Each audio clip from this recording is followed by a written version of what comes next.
Hello, David. Mars, yeah, I'm doing it a different way. I'm cheating.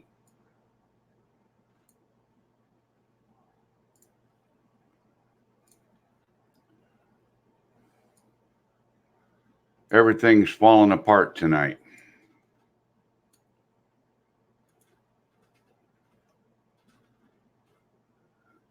Yep, we're coming back, and I'm using StreamYard this time instead of vMix.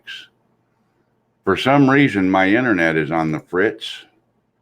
My upload speed is not enough to support vMix live streaming tonight for some reason, and I don't know why.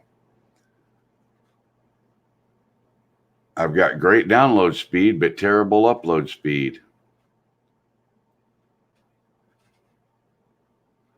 Yeah, I know it wasn't on the front page for me either, Jim. Hopefully people will find it.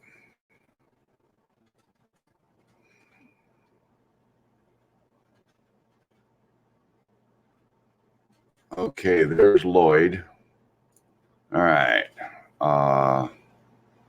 Invite. Control C and Control V. There you go, Lloyd.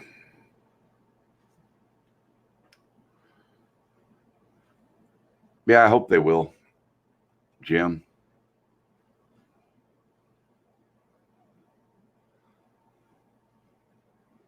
And we got Lloyd coming in. If he gets his camera live, there he goes. And there's Dan. And now we're just waiting for Brian to get in here. Okay. Dan, is your mic working? Oh, yeah, it always works, man. That's a scary thought. Yeah. Who doesn't want to hear my beautiful voice? Well, that's debatable, but okay. Hey. If you say so. Watch out now, big boy. Stop Okay, I'm it. going to move that over there. Listen. If you guys are going to have man crushes on each other, I'm out of here. I don't like being in between you two with a man crush. Put me on the other side. And my man crush deepens. Uh-huh. No. I do not want to be a manwich. That was a good one. Oh. That's right, ladies and gentlemen. That's the stream you walked into. It's just, yeah. Okay, now that's not fair because you're using your vMix camera, and I don't think mine works. Yeah. Well, it will if you turn it on external, but, you know, it'll probably, that's the thing about StreamYards right now. I can use it and it's not hurting. This thing's running perfect, you know. Right. Because all the resources are on StreamYard, not on your system. Well, I wonder what would happen if I do that. Oh, I can't because StreamYard has my camera in use. Yeah, you had to have started it beforehand. Yeah. Yep. So you're at the mercy of. Lloyd. I can fix that just like that. See there? Who doesn't like a good fart joke? Yeah. Ah, man.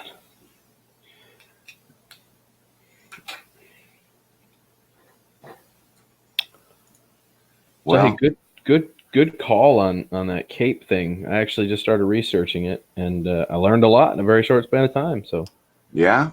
I figured you'd know about it already. No, being you're into the Skydio stuff, you know. Well, I mean, not so much. Yeah, as far as autonomous goes, Skydio is where it's at. But you know, I'm not all about drones that just follow you. You know, I think it was cool tech when it was released, and I still think it's way ahead of its time. But oh yeah, being able to dodge trees and do all that kind of crap. Yeah. Well, that's a high dollar drone too. Oh yeah. But I'm saying like the way it works, the way it visually sees things is incredible. Right. And that's how it interprets that information is what I find intriguing. Yeah. Okay, and now we got Brian back. Brian, is your audio working? Check 1 2. Right on. All Okay. right. Well, I'm going to show you all something. This is what I was dealing with. Let me figure out how to do this. Share screen. Share screen. I'm going to put this over there and share that one by itself like that. And watch this now. Ooh. Now this is live. Go. All right. This is what I was dealing with. Not bad here. 27 millisecond ping. That's pretty good. 30 plus megabits download speed. That's pretty good. But watch what happens on the upload. Watch that meter reading the upload speed. Bam. And just dumps. I mean, look at that. And it just keeps dumping. Yeah. And then it And you goes gotta- up. Wow. Now, if it would have stayed like that, steady. Right. Yeah, you could have done we that. wouldn't have lost the other stream. But We would not have lost the other stream if it would have been that, that way steady. But anyway, as it is. okay. So now that right. the show has started over, let's say hi to the guest. Let's say hi to the guest. Hello, Brian. Hello, Dan. Dan's got the parade wave going there. Yeah, I Yeah. don't mean to do the parade wave, but I've been sitting here getting ate up by mosquitoes for like the last 2 hours trying to get this going, and I'm well, I'm sitting outside. That's what you get for sitting outside. Peanut butter for you. It was daylight and it was beautiful, and the crickets are going, and it was really nice, and so yeah. But then it got dark suddenly because like I had a really beautiful yard back here in the background with the American flag. Well, the American flag's flying over here, and I was waiting, and then it locked up, and so yeah, it's all good though. Do you guys hear that? That snipping sound? That's a sign of somebody's man card just getting revoked. That was Wow. Hello, backwoods droner, little brother. Hello, Sonari. Yeah, Sonari says the internet works great at her house. Yeah. Freaking Yeah. Yeah, what's it called? Fiber optic, Fiber optic, yeah. 300 megabits a second, up and down, symmetrical. I mean, come on, no doubt. I do want to say that I got through the show that I did earlier today. It was Sunday afternoon. It was approaching 3:00, and my internet still was working. So It they kept must have working past the 3:00 hour. Yeah, huh? it has not gone off yet. So they must have finally figured out what the problem was, because I was getting tired every Sunday afternoon getting shut down. Uh-huh. Let me see here. I'm going to try something.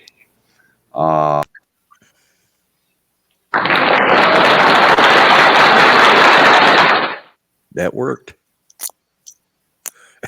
A little loud, but that worked. My ears are bleeding. I've got him turned down because I know. Okay, but while I was doing that, you couldn't hear me, could you?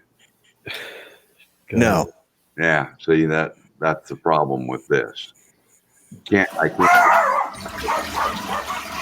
Okay, Lloyd, Whoa. that's enough. No. Let me go check on something. It sounded like a gunshot or a cannon going off. Yeah, I'll be right back. All right, be right back.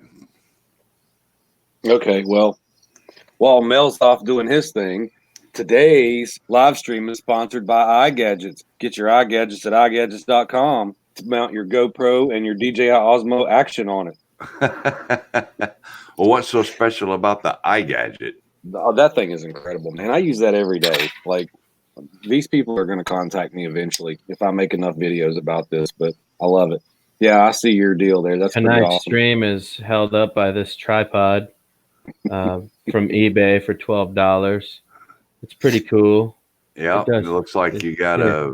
a Bluetooth speaker, or is Oh, that yeah. a power supply? Yeah, Yeah, no, I got a power supply and a Bluetooth. You never know, man. Could be right. a party at any time. You just got to have a party tripod. That's right. Like everybody needs one, you know. And for the random people, a grenade, because you never know. They may You have never a need know. for it, you know. That's right. Yeah. Yeah, Pull yeah. it Get in real. and- You might have to have some of that. Exactly. Well, I don't even have anything in here fancy I can show off. I've got a couple of RC boats.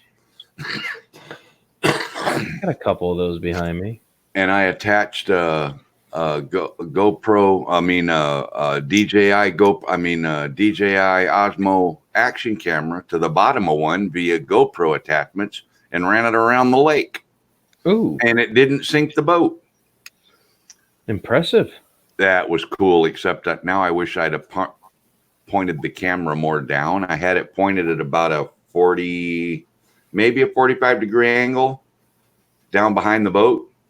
So the only time you could see bottom was when it was close to shore. Out in the lake, it wasn't pointed down enough to see anything. It was just open water, and that was all. You couldn't see anything.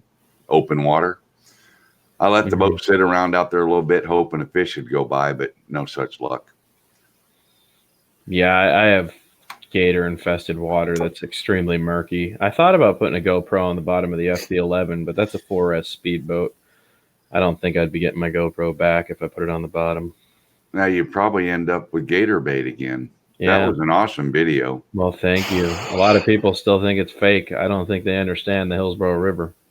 I'm not going in that river. Well, I have swam in it to get a boat. I only had to swim 15 feet off the dock to get it, and that was still a very ominous feeling of swimming in something you can't see the bottom of at all. And you know there's 8 to 10 foot gators in there. And you know they're there. Yeah, that's the thing that's kind of scary. Yep. Okay, Lloyd says he's back, so I'm going to unmute his mic. There we go. And in case you were wondering, Brian, that was the day that I got to keep my man card, but they cut my stupidity card in half. You'll have that. You'll have that. Yeah, but he kept his man card because he swam in gator-infested water to get a radio-controlled toy boat. Yeah. Yeah. But the other video... Go ahead.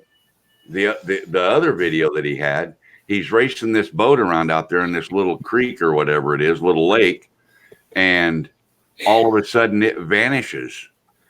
I mean, the gator snatched it from underneath the surface of the water like a bass snapping a fly, man. It was just like, it was quick. It was gone. It was instant, man. And he had a GoPro in his hands or something. So he's filming the gator swimming under the water with the boat sideways in its mouth. Just, you could clearly see the boat moving around underwater. Then pretty soon the gator spits the boat out. It pops up to the surface, rights itself. Dan hits the throttle and it takes off, so he gets it back. It was incredible, bro. It really caught me off guard. The stickers are what you could see moving under the water, and it was zigzagging. I was like, why is it? How is it? What is happening? And then I saw the legs and the tail, and I was like, that's crazy. So if you actually like blow up the video and you slow the frame rate down, you can actually see the mouth come in at an angle, and it just it happens in like a fraction of a second, and it's over. And you're just like, holy mackerel, that really happened. So cue the video, Dan. We'll share it. Oh, yeah, go ahead. Just look up drone worship. What is it? RC boat versus alligator. You can just look that up. It got a lot of views. So. Well, let me see if I can find it while you guys visit amongst yourselves for a minute then. Matter of fact, I think I can probably pull it up here. Give me a sec. So, Brian, what have you been up to since I talked to you last, which has been a while? Wait. I can't share, can I? Yeah, you can share. I can. Yeah, you can screen share. Yeah, absolutely you can. And that would be quicker than me trying to find it. Yeah. Maybe. I don't know. We'll see who gets there first. I'm there. Well, okay, that took care of that. I'm there too now, but yeah, there's a long version, a short one. The short one has what? I don't even know how many views. Oh, 40,000 views now, so not too bad. Wow, this was way before. Here, let's go screen share. This share. Boom. You ready? No audio, I don't think. There it is. It's being shared with everybody. There you go. Make it full screen. Oops, I think I paused it. That's a quick boat. It goes like 30 miles an hour. And 3, 2, 1, gone. That's just crazy. It just vanishes. And So you can see it. You can see the GoPro stickers for like a half a second in the water. Now it's only 1080 at 30. So when I zoomed in, it started pixelating, obviously, but Right. it was very visible to me standing on the dock. I was like, that is crazy. So I'm in this. I'm not panicking. I'm like, I'm mad, but I'm not, because I'm like, this is going to get a ton of views.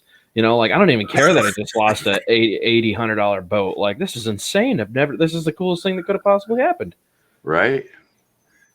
And then the cooler thing is you get it back. I get it back with teeth marks in the GoPro sticker. Yep. So now in a second, you're going to see the boat pop to the surface. Yeah, it's weird. Well, somebody's like, your friend's holding it underwater. He's probably got a scuba suit on. I'm like, I don't think anybody's dumb enough to get in that water. I was one time. I'll never do it again. So, yeah, this goes on for like 2 minutes of me just going, wow, that thing is gone. And then all of a sudden I saw bubbles where like he almost circles back around. And then I asked, there's a Lieutenant Stevens who does the water patrol for Temple Terrace. I said, I showed him the video, and then I said, why would he go back to his original point? And he says, well, he was probably hunting and realized it wasn't food, just went back to where he was sitting at and just let it go, waiting for the next whatever comes along to try to eat it.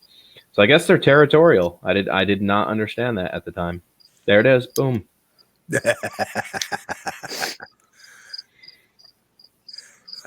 Okay. It's time to get out of here. Yeah. Yeah, and then everybody's like, dude, why would you reach down and grab it? It could have pulled you in. I'm like, I wasn't thinking about that at the time. I just was excited to have the boat back. Yeah, but right there you can see there's no gator coming right. at you or anything. Yeah. You can see there's nothing chasing. All right, you can see the teeth marks on the GoPro sticker. There's white where you can see the sticker was rubbed off and white on the other side of it. He physically had this thing in his mouth. Like, I'm surprised he didn't chomp down harder. Well, didn't it crack the front of the hull or something? No, I thought it did, but you can see it's seaweed. In the video, I thought it was a crack, and then after I pulled on it, you can see that it was just seaweed on the bottom of it. It was full of water, man. He had it underwater for a good 2 minutes. The seal finally broke. It was taking on water. Yeah, it wouldn't have took much more for you to not get it back. Not get it back. Full of water, yeah. Yeah, because there's not much room in there for air. There is a big motor in there, a big 3S battery, and a 12-foot boat. It's not even a deep haul. So, yeah, there wasn't much room left to get it back, man. If it would have filled up a little more, it would have been done. What part of Florida are you in, Dan? All right, we can stop sharing. Sorry. Let's see here. I'm actually in, now I'm in Oldsmar area, Town and Country. And that's where, what big city? Name it. Oh, Tampa. Okay. Yeah. Like just outside of Tampa. I'm probably like 5 miles from Tampa, downtown Tampa. So you're on the western side of Florida? Yeah. Okay. Yeah. I got an aunt that lives in Clearwater. Gotcha. Yeah, she's about an hour and 12 minutes away, something like that, hour and 15. So we go to Clearwater Beach and fly sometimes. I don't know if there's with luck, when she passes on, I'll get her house, and then I'll have a place to go to stay in Florida. There you go. I'll come fly with you. I'll tell you who I won't go fly with, Bill. You went there, didn't you, Dan? Too soon? All right. Dang, I need some sunscreen for that. Yeah, that's definitely a burn. So what are you up to, Brian? What's going on with you these days? Well, I'm actually in the middle of trying to get some clips together to show you guys some of the stuff I've been up to these days. And it'll probably take me about 3 more minutes, and then I'll have a couple of 1 or 2 minute clips that I can tease you guys with on some stuff. And then that'll help answer some of your questions. All right, cool. And then I can talk about some of it after I'm not focused on moving these items over into a folder to where I can share. Let me ask you a question. Are cocaine and strippers involved? Because I'm interested. After filming, yes. Oh, okay. All right. Yeah, not during filming, because that's not good for SEO on YouTube. Cocaine and strippers just don't get very good traffic for an iAdventures channel.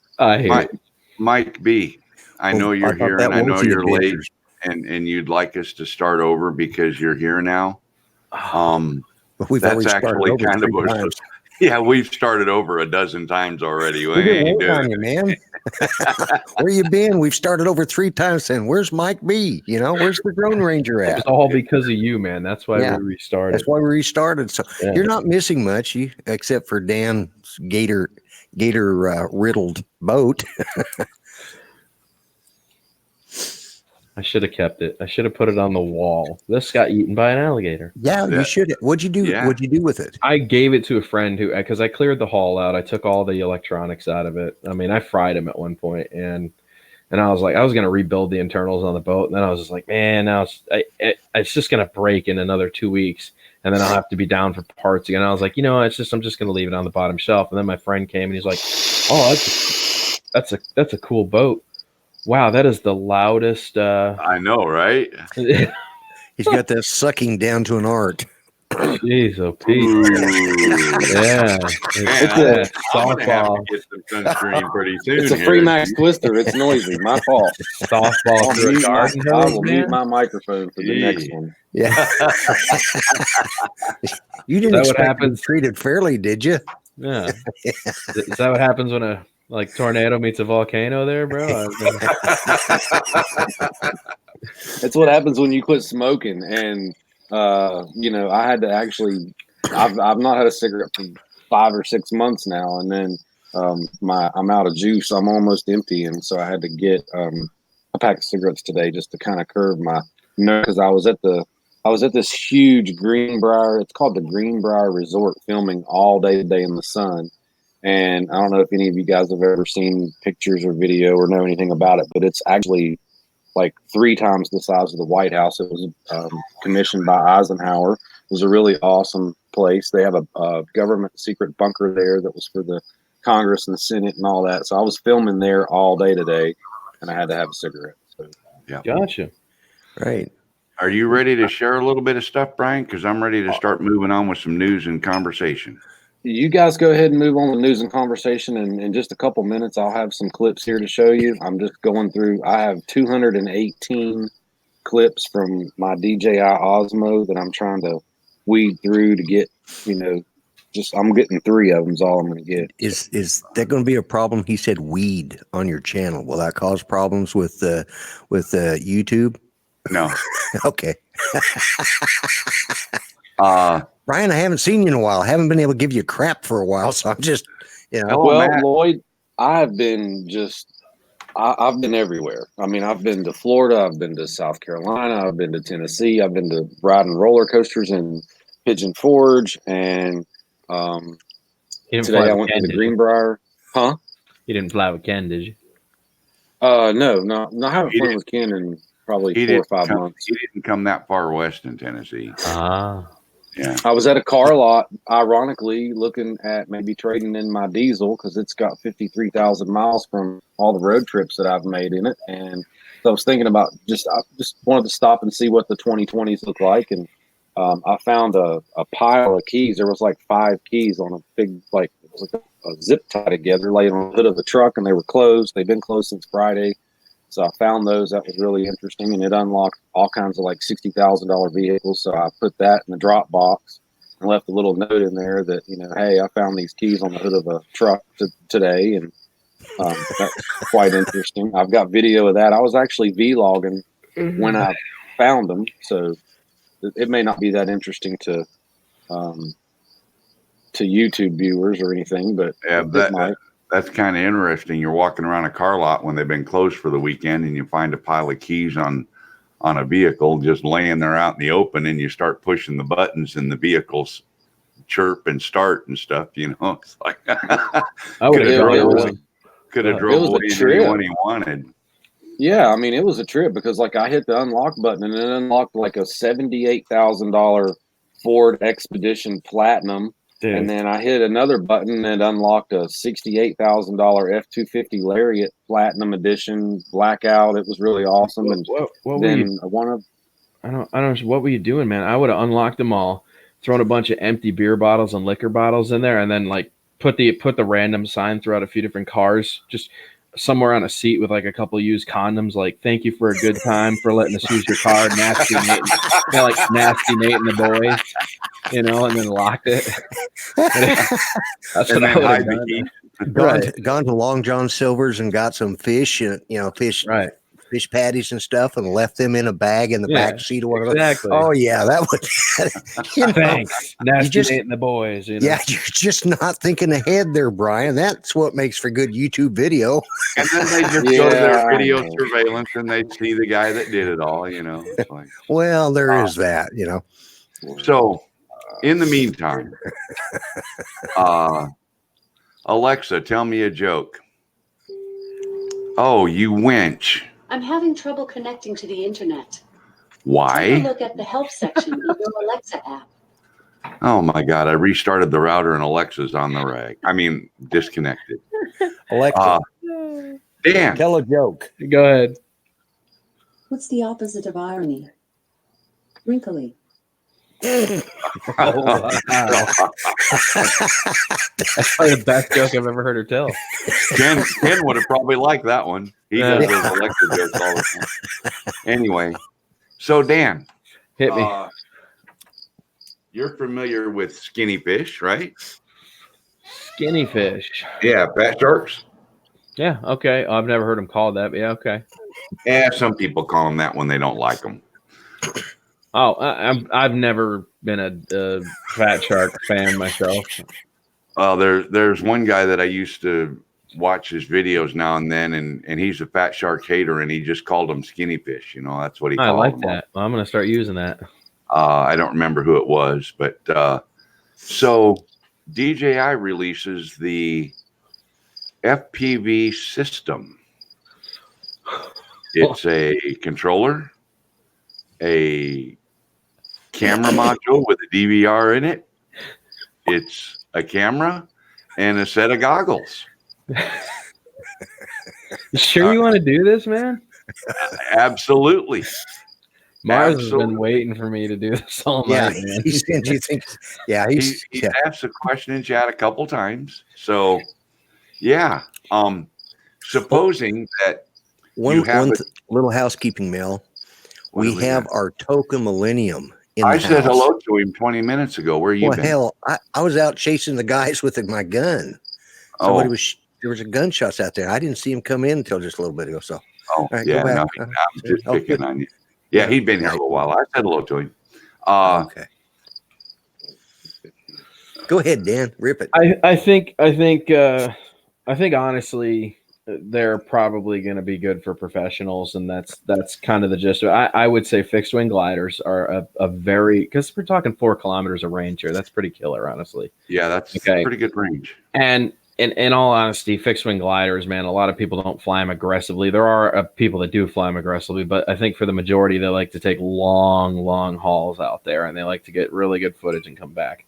So I would say in that scenario, a big plus not having to carry an extra GoPro. Okay. Would I say if you're comparing it to some of the top of the line analog systems out there, it's actually not that bad of a price. Like it's not really that horrible. I'm not a fan myself, once again, because I feel like this tech could be offered at a lot cheaper price than they're giving it out. I'm not going to spend $900, almost $1,000 on.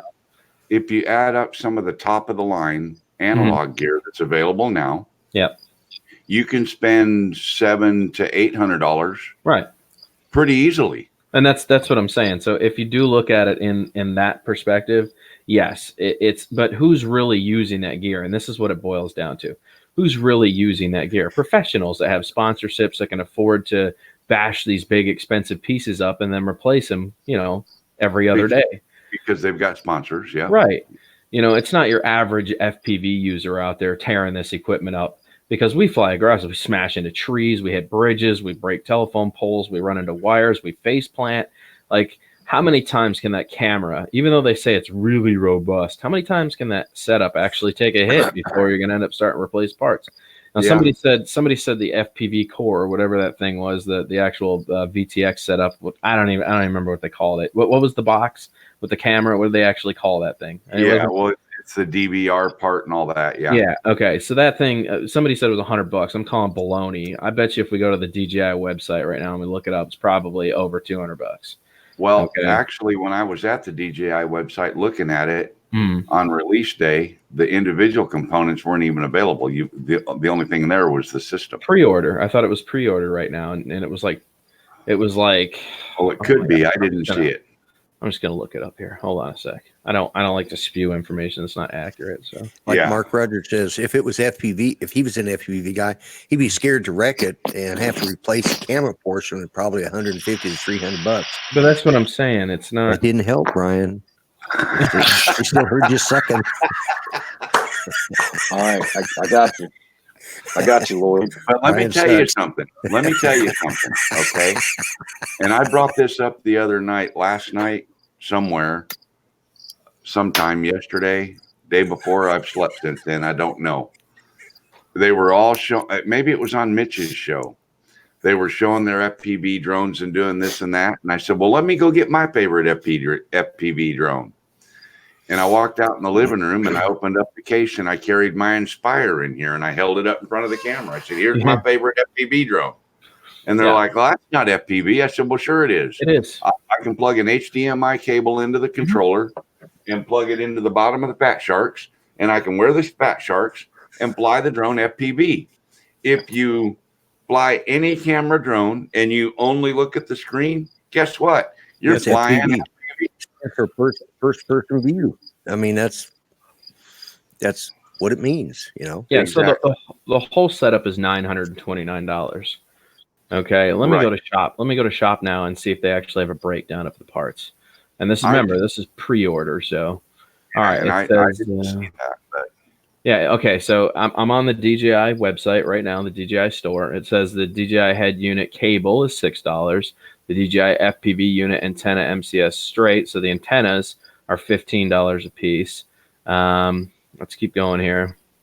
They sell $40 SD cards, $24 SD card. DJI FPV camera. So the camera is $59. The DJI FPV air unit module is $99. So right there, just between the camera and the modules, is $160 between the camera and the module. right. Okay. So, you know, that's why I said if you're individually, the big money is going to be in the goggles and the controller. sure.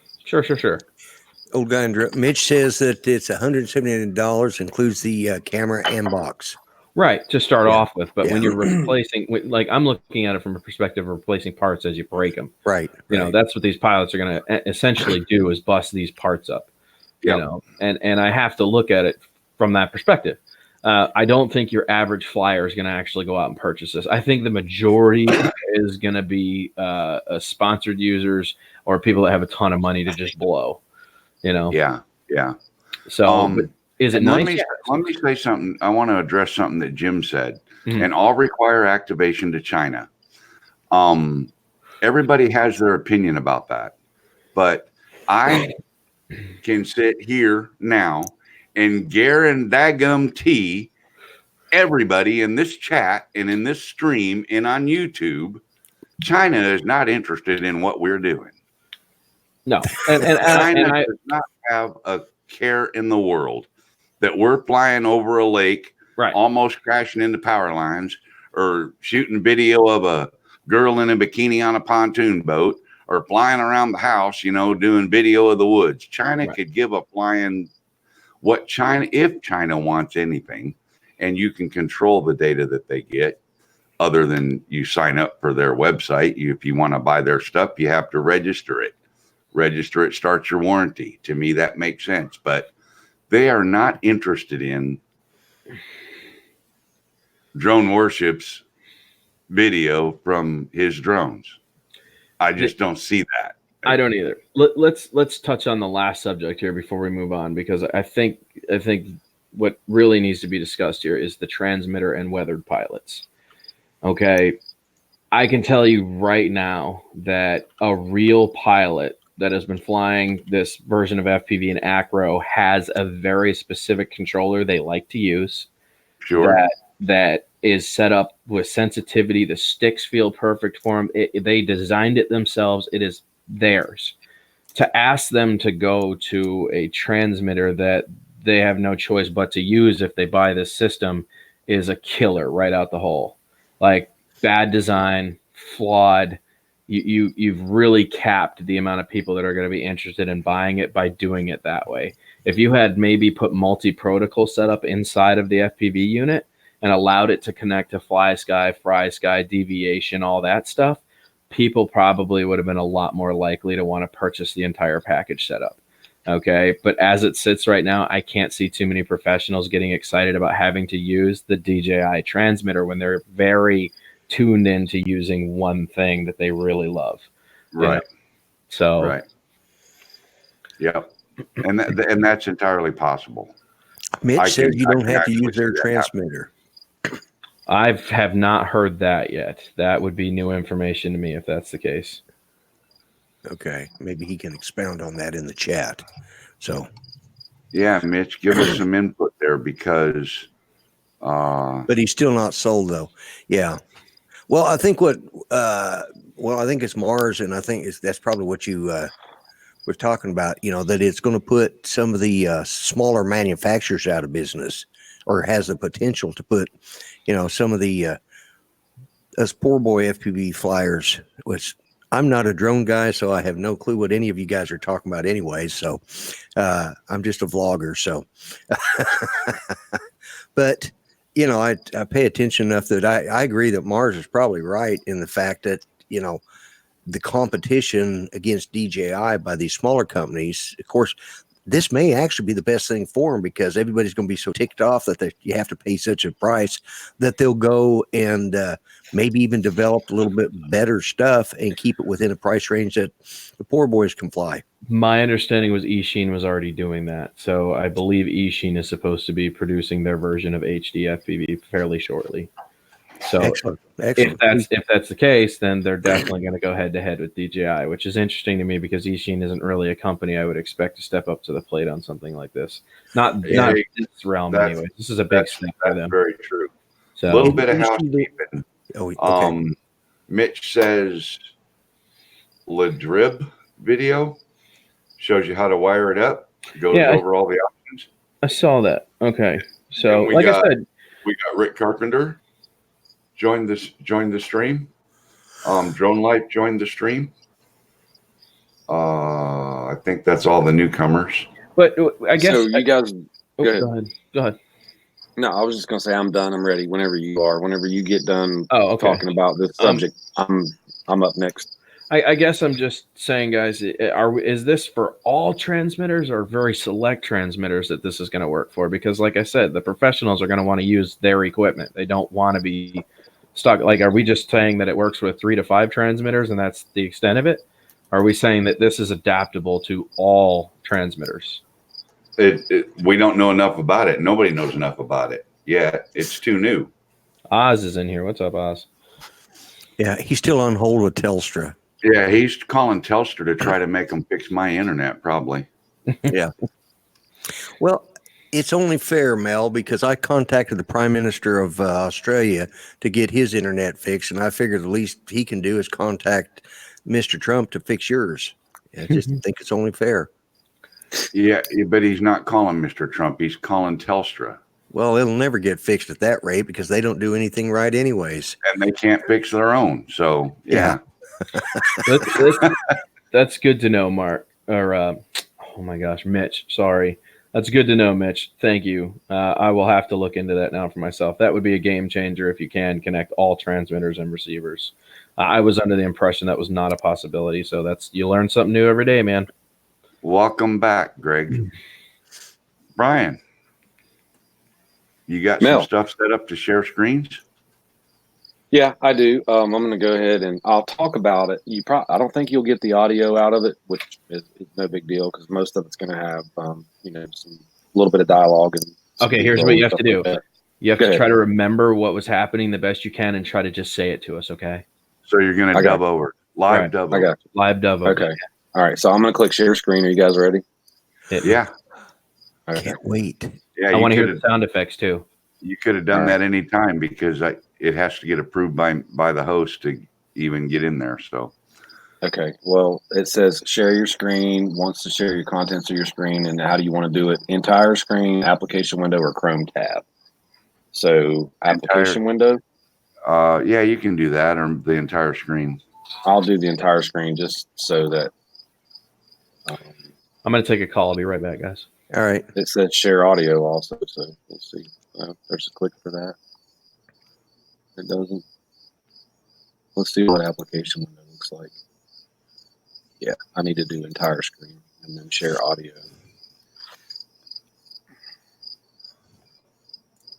All right. It's telling me to be careful. Well, that's because So- you just set up a time warp. Yeah.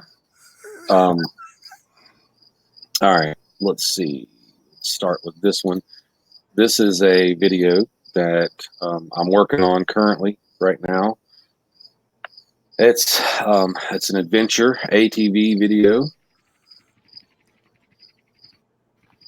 and my dad and I actually went and we took these two Honda 4-wheelers Rubicon. riding in the woods on like We're a going 50-mile to ride. show you some trails, and these are some really beautiful trails. So, and we got the DJI OSMO. That's me shaking the 4-wheeler with the Osmo action mounted on it. Steady on. Stick around. Stay tuned. That's going to be one of the videos that comes out, and what I'm actually doing there is I'm demonstrating that the Osmo action with rock steady on a 4-wheeler on a trail, all the vibration of the engine running, the bumps, the potholes, the hills we were climbing, and everything. It's amazing. It trumps GoPro all day. This video here is what I was actually vlogging today when I found the keys on that truck. 3, 2, 1, action. Hey everybody, what's up? Brian from iAdventures, and today it's Sunday. And Are you I'm guys just getting the doing a little audio bit from of a that vlog. video? Yeah. Yeah. I currently Okay. own a Ford F-250. I'm sure you guys have all seen it in some of my videos. That would be this truck right here. And I am looking at trading it in on one of these, which is a Sport Edition Lariat. So I'm just doing a little vlog today, just walking around. I'm thinking about maybe Explorer or maybe like one of these limited edition Sport Nasty F2 Nate and the boys truck. easels. It's pretty nice. They have 20-inch Michelins on. Let me fast forward here. Platinum 40. This is the 20. So that's the Platinum It's called Expedition a and the Explorer right there. Built edition right here. And so I'm out here just checking them out. They have the Platinum Edition Expedition over here hiding. And yeah, so, and then they have these limited. Whoa. This is where I found the keys on the hood of that truck. You're not going to believe this. Wow. Let me turn the camera around on this. Guys, this is unheard of. I just found a set. Actually, there's more than one set. There's 1, 2, 6. 3.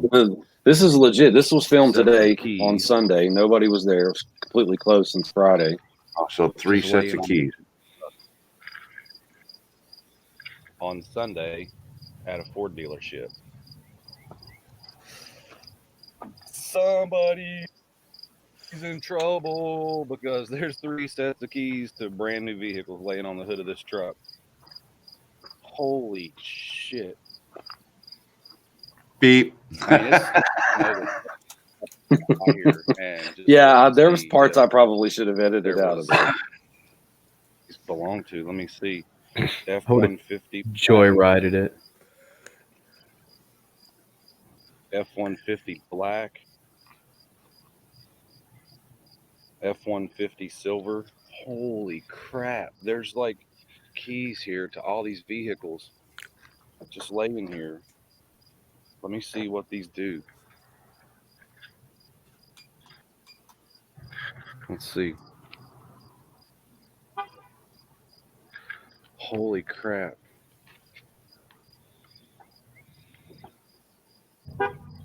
That's to that Explorer right there. So I've got the keys to a brand new Ford Explorer laying on the hood on Sunday at a dealership to these vehicles. Wow, I'm glad I found these and not the wrong person, guys. Holy crap. That's down here to the front of the dealership. So I ended up going to the front of the delership and filming, I can find looking out for like a drop the box or wrong people to get a whatever. hold of them, and And these vehicles are missing. Stay tuned. so I did that. And then let's see. This is the beginning, I think, of the video that I filmed today. Later on, this was like an hour later. I'll be right back, gentlemen. Want to say hi to YouTube? No, I do not. Repeat after me. Say YouTube, we're at the Greenbrier. You can say that. Say YouTube, we're at the Greenbrier. Welcome to the Greenbrier Ooh, Hotel. I like her. Good job, bro.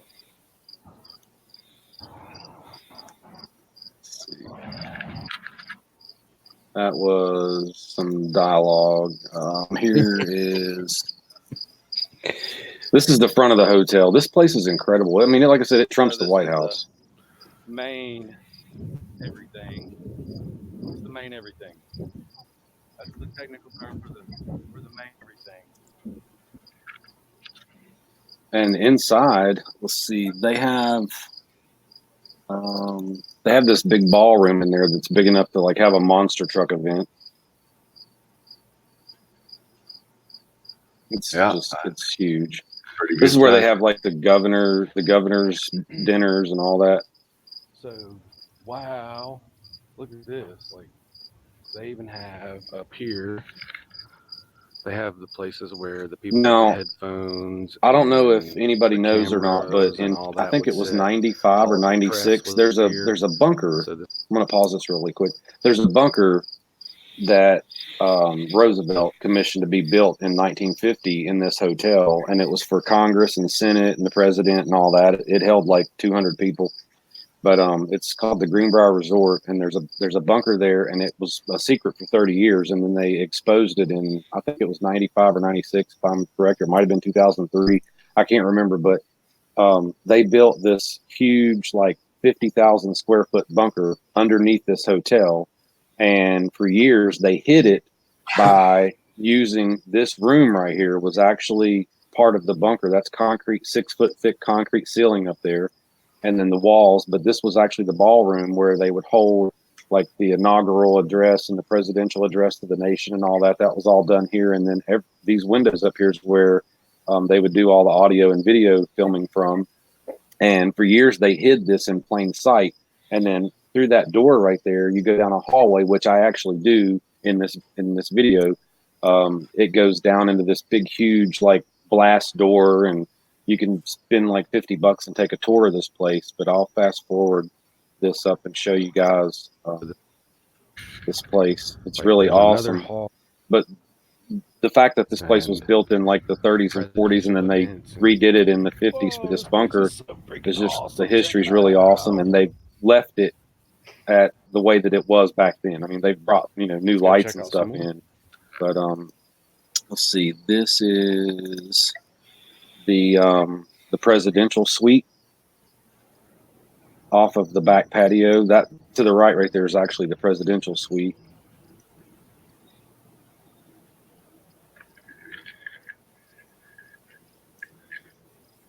All right.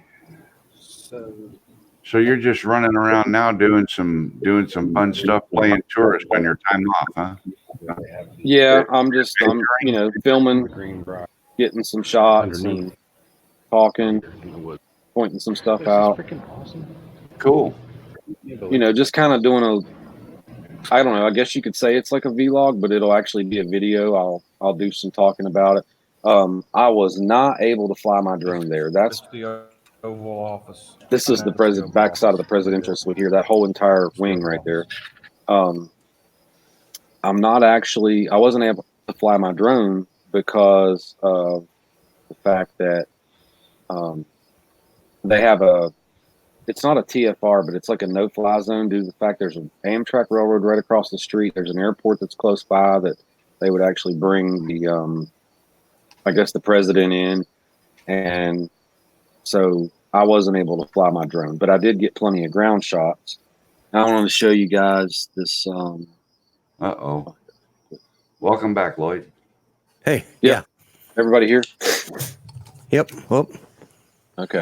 I want to show you this bunker really quick, and then I'm going to get off of it and move on to something else. I just got to go back to this video really quick and then start sharing my screen again. Okay. So just take me 1 second because I know where the I just know where went the to. clip's at. I had to go and check the stream, make sure it was running right. Let's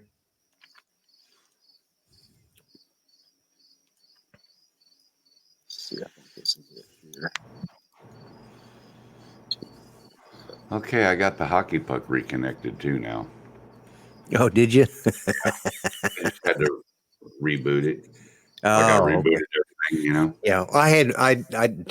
Well, when yours was saying that earlier, I was hearing it and I'm thinking, oh, that's Judy's doing that because see, I'd reconnected hers too. I moved it over to her side of the bed because her voice is so soft that I can't hear her when she's calling me on the phone. I can't hear her talking, you know? Right. But it's really nice because she can just say computer call Lloyd and she can call me on the phone and she doesn't have to, you know, it works out well. All right, here we go. So let me minimize this. Let me go back to Wake up. screen share. Dan, do these batteries bring back memories? Can't tell. Oh, yeah. Wow. I dug out my old RC box today, my toolbox. And because I wasn't sure about them, they've been in that box for and uncharged for longer than 20 years. These batteries are 20 years plus old. Wow. Okay. So while I had them in the charger, I sat them in a coffee cup just in case they started leaking or something, you know. Yeah, NiCad, yeah.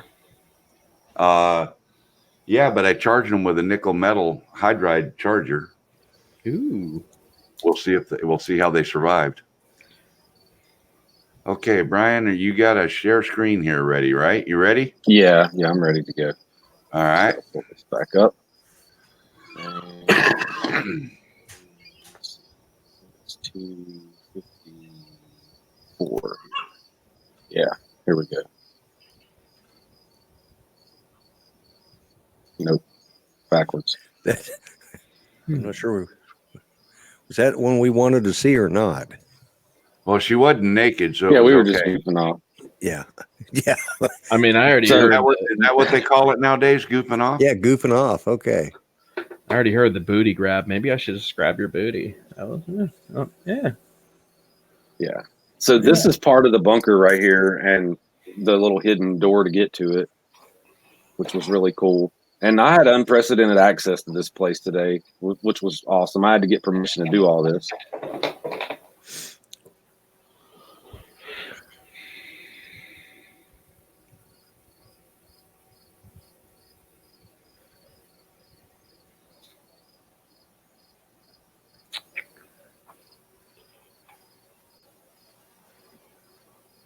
Please flush the toilet. We'll turn the lights off. This right here is the hallway. This is all concrete walls and everything. This is the hallway that actually goes down from a big blast door that goes down to where they would go to. There's like doctor's offices and bunk rooms and all that that's down in there. In this, it's a hidden hallway, and then this is like a conference room. Those windows are actually fake. They have lights behind them. Oh, wow.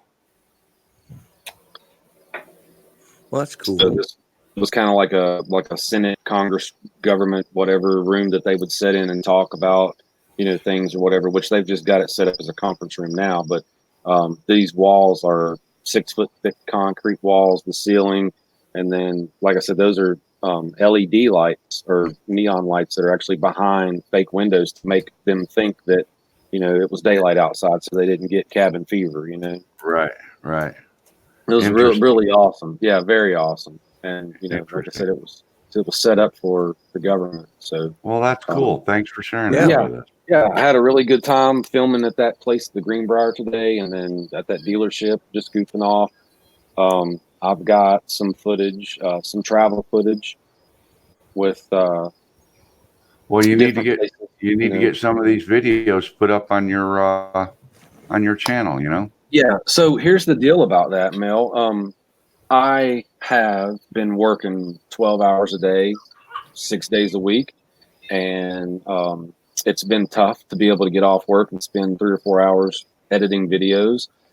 When I do film, I film on the weekends. I gather footage, and so that was like kind of one of my attributes was I was trying to get a lot of footage, and I didn't really have time to do a lot of editing. And when I did edit, I wasn't completing my edit projects, as you could see when I was screen sharing. I have thousands of files, and YouTube was pissing me off because they monetized my channel. And when they did, they originally gave me like a $27.17 CPM. And they said that, you know, my channel was worth like so many thousands of dollars per views and this and that. And like 3 days later, I got another notification and it said, your CPM is now, you know, like $17. And then it went down to $10. And so they wasn't allowing me to upload a video and then get the monetization from that because I was in kind of like a review process. And I didn't want to upload a video that would get as little as 100 views or as much as 1,000 views.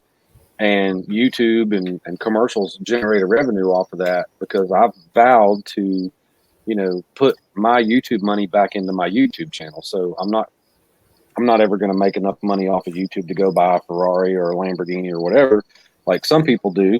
But the money that I do make, I want to donate, you know, back to the channels that are, you know, coming up, and maybe get like small, cheap little drones to give away and that kind of thing. And then later on, when some of the companies start giving me products to review and give away, I'll of course do that. But so I've been 39 or 40 days since I've loaded a video, and I put, you know, I know you have, I have, Lloyd has, we've all put so much blood, sweat, tears, and time into our YouTube channel, and to build it, you know, around information and positive things for the drone community, the YouTube community. And I see a lot of things that are going on. There's some drone channels out there that are just doing some obnoxious, irresponsible crap, and they're held to the highest standard and revered by all these thousands of people. It's like, oh, that's so awesome. Anything you could tell me the world was ending tomorrow, and I would go to the grocery store and prep for the end of the world. And it's crazy, you know. And I've never seen so many people that talk about things that they have no clue what they're talking about. It's just they're repeating what they've seen on like some of these spunk channels, like, oh, this is you know, like a Phantom 5 coming out, and Tell me that don't really happen. they read and repeat things, and they got 10, 15, 5, 20,000 subscribers. They get 100,000 views, and it doesn't make any sense because I've bitched about for the last 2 years. You know, I'm flying Inspire 2s. I'm just like you were out there with PG&E, and I'm flying, you know, M210s on Powerline. And I've had all the thermal gear. I've hooked up with law enforcement agencies. I've been around search and rescue. I've been around power lines. And, you know, if me and you were talking about a power line job with a drone, I would trust what you're telling me and you would trust what I'm telling you. But when someone else that uses automatic takeoff and automatic landing with a Phantom 4, you know, out in a park or their backyard 10 times a day, and they start talking about how well they know, you know, drones, it just really frustrates me. So I've just kind of been a little disgruntled towards YouTube and that kind of thing for a while. And so I took my medicine and I chilled out a little bit. You're back on meds now. That's good. I'm back on meds now. I chilled out a little bit. And so, you know, I had to go put my football helmet on and get my crayons and my suckers and, you know, just go to timeout for a little bit. And so all of the Well, see, this is why I'm running for animosity president. has woosawed away from me. So now I'm back, and that's why I'm trying to load some positive content instead of getting on there going, I made $80,000 last year flying drones and you suck. I need to calm down with all that. That's why I didn't get invited to speak at Spin Up, because I'm such an ass on YouTube. But I tell it how it is, and they don't like that. That's just not a fair. That's not really fair to yourself to say you're an ass on YouTube. You're an ass everywhere. I am very cynical. You're an ass everywhere, Brian. It's just not YouTube. So be fair to yourself. But Lloyd, really talking to me behind the scenes, that I'm really not that if that guy's an asshole, what am I? Well, I think I told you what I was nominating you for. You're the GOA, Dan. Yeah. Yeah. You have to go to see one of his videos, because I put in there this acronym, or this long name for, the Secretary of Oh yeah. ASSHOLE. Exactly. But when I run for president, Brian, I'll make sure you get monetized with everything you want, because I am running on the Indium Republican ticket, and Above and Beyond Drones out here is my vice presidential candidate. Dan will be my secretary of ASSHOLE. Go to his site. I can't remember what it stands for, and Mel's going to be my secretary of defense. But remember, you have to exonerate me. All right, I get to play with the guns. You get the guns, Mel. Yes, I've already agreed to give you clemency, so you can be this, take over that position. Right, yeah, because I was the second And shooter. remember that I stand for absolutely nothing, and I won't stand for anything. Right. Yeah. So originally, like my plan originally, like in the very beginning, when Mel and I were on the road and we were doing the whole dually and the camper thing, going across the country, my plan was to continue to make videos about M210s and thermal imaging and power line inspection. And, like Kelly and Ken Heron and everyone was like, oh yeah, you need to keep making videos on the M210 and the thermal stuff, and just keep going with that. And I realized really quick that there's a call for some of that, and then there's also a call for the black sheep that doesn't fall for all of the BS. So I didn't want to be that guy. I didn't want to be the guy that's just sitting there just numbly talking to the camera about M210 thermal imaging, because there's only so much you can say about an M210 and a Zenmuse XT, and there's only so much cool stuff you can film with it and find with it. And so I thought, well, I want to do the iAdventures thing where I still have drones and I still have all the big cool gear to play with and show you guys and talk about, as things evolve. But I saw the future with DJI. I knew that they were going to go into action cam. I knew they were going to go into like this FPV stuff they're doing. I called that with Mel, when we were on our way out there. I said, eventually DJI is going to start going into other stuff. And I don't want to focus 1,000% of my channel on just drones. Because if you do that, then you can only get so big if you're just doing drones. Like Ready Set Drone, he has 130,000 subscribers, or maybe more by now. I haven't looked lately, but I don't think that anybody ever could come up to par with him on a drone channel. And I see the people's other channels that are 50,000, 6,000, 10,000, and they're not really rapidly growing. But I see these people that are doing camera reviews, they're rapidly growing. I see people that are doing FPV drones, they're rapidly growing.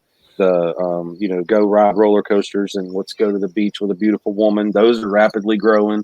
So I'm just kind of trying to feel out, a bunch of different avenues and areas. And eventually I'll get a viral video that gets, 100,000 or 1 million views, and hopefully get on up there and take you guys with me. Because this is where it all started. Well, that would be nice. And speaking of all that kind of stuff, I'm kind of excited about this. I don't know about you guys. I never really put much thought into it when I first started doing all this stuff, but I'm going to share my analytics screen real quick because I found this to be very interesting. I'm at 3,919 watch hours. But the thing that most excites me is I need less than 500 views to make 50,000 views. Oh, That's wow. That's a big milestone for me. Yeah. That's awesome. You know, so I'm kind of excited about that. I'm gonna choose not to show my analytics if that's okay with you, Lloyd and Mel. Oh, yeah. Yeah. Are you monetized? Oh, yeah. He's monetized. Yeah, How many subscribers do you have? almost 10,000. And how many views do you have? Like 3 million. 3 million. Yeah. So you should. So you know more about what I'm kind of complaining about than Mel and Lloyd does, because we're both looking at the same stuff that YouTube sends us, like the YouTube creators thing that they send you once you become monetized, and I'm looking at this, and it's like one day it's like they owe me $3, and then one day they owe me $300, and then one day they owe me $2.97, and I've got almost 100,000 views with 1,500 subscribers.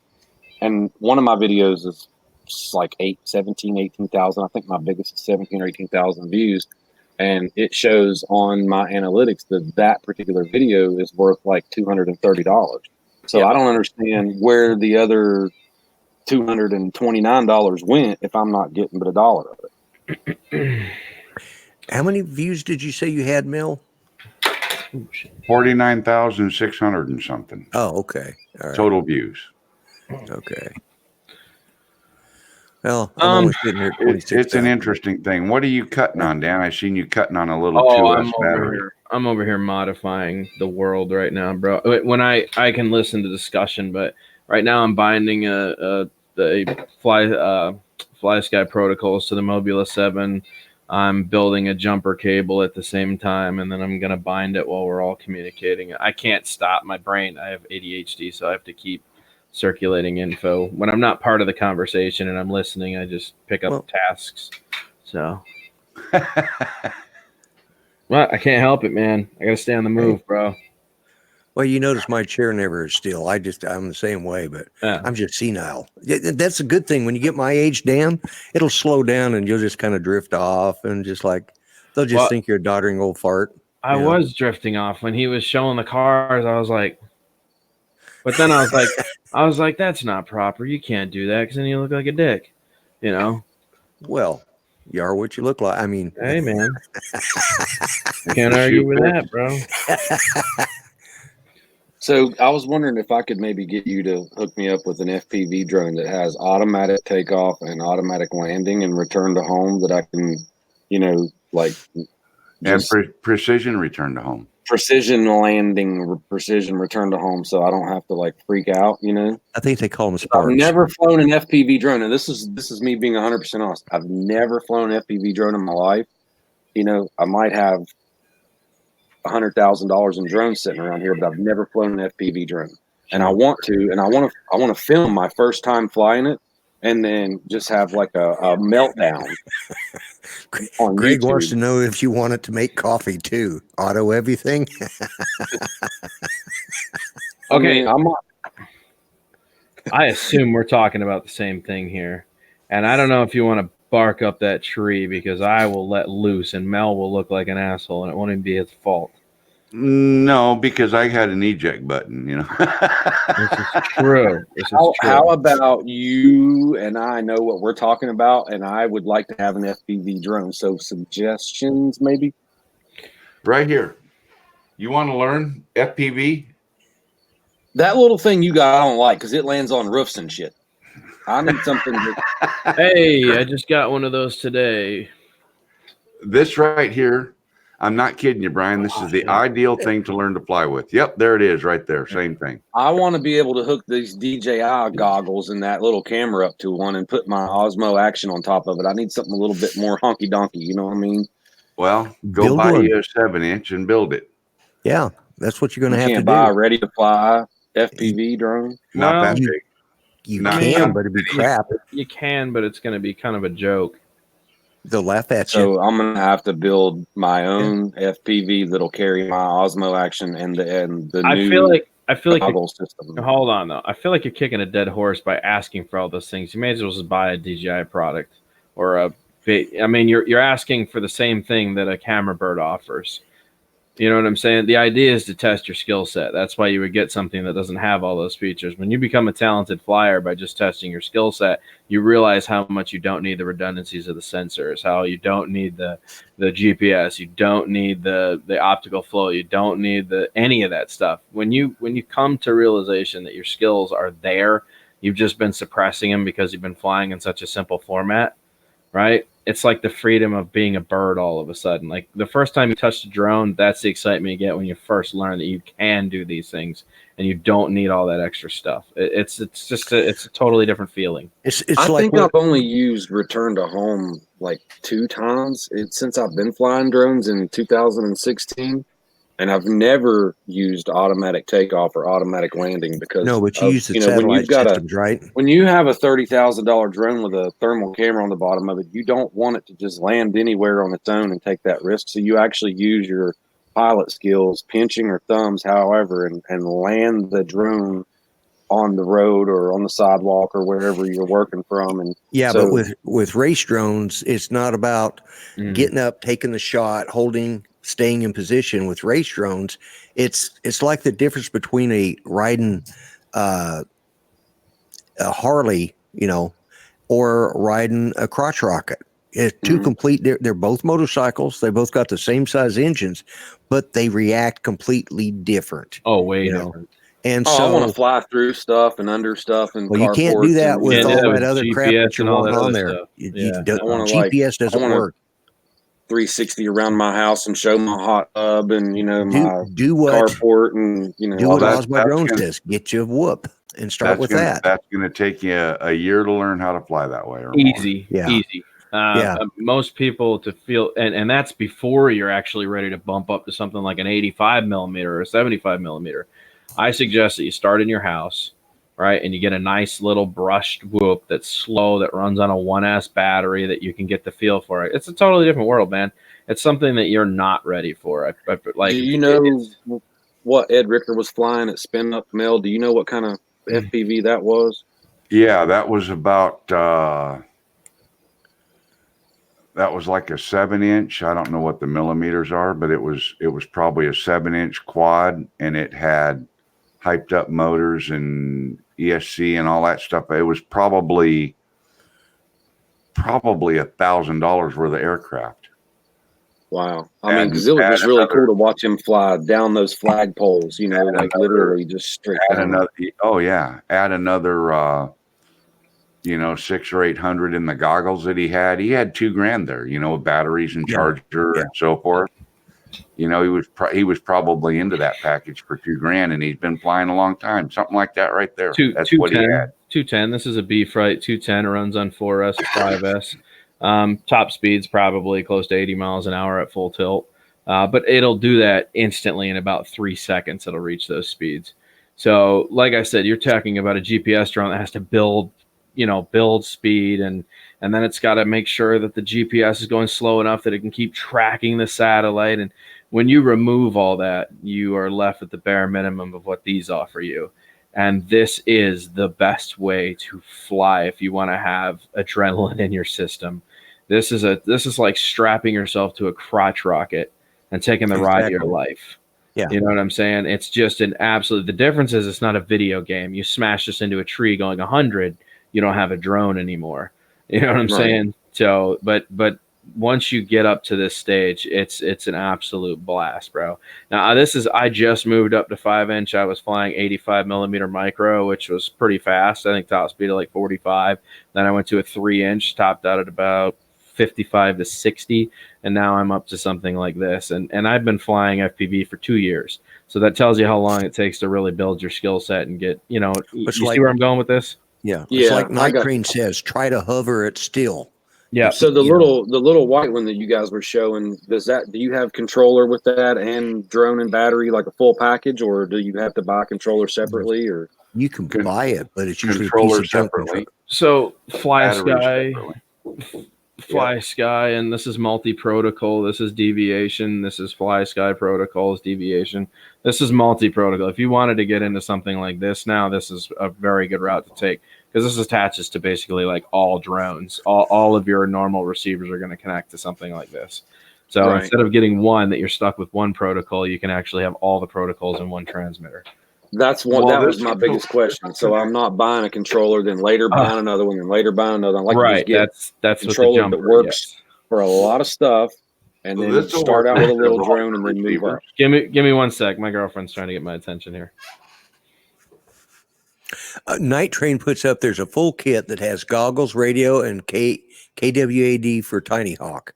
So, Quad, yeah. yeah, quads. Oh, quad, yeah. But I gotta have goggles too, right? I thought quad was spelled Yep. QUAD, but what do I know? They keep changing English on me, It so I would don't be understand. cool if you could just buy like a full package, like goggles, controller, battery, is. charger, You can. drone, There is a everything package for like that $300 you or $400 can get. bucks. There is a package like that you can get, and it's a drone like this, similar to this, but you're not going to get this controller that you can fly 20 different drones with. Right. Right.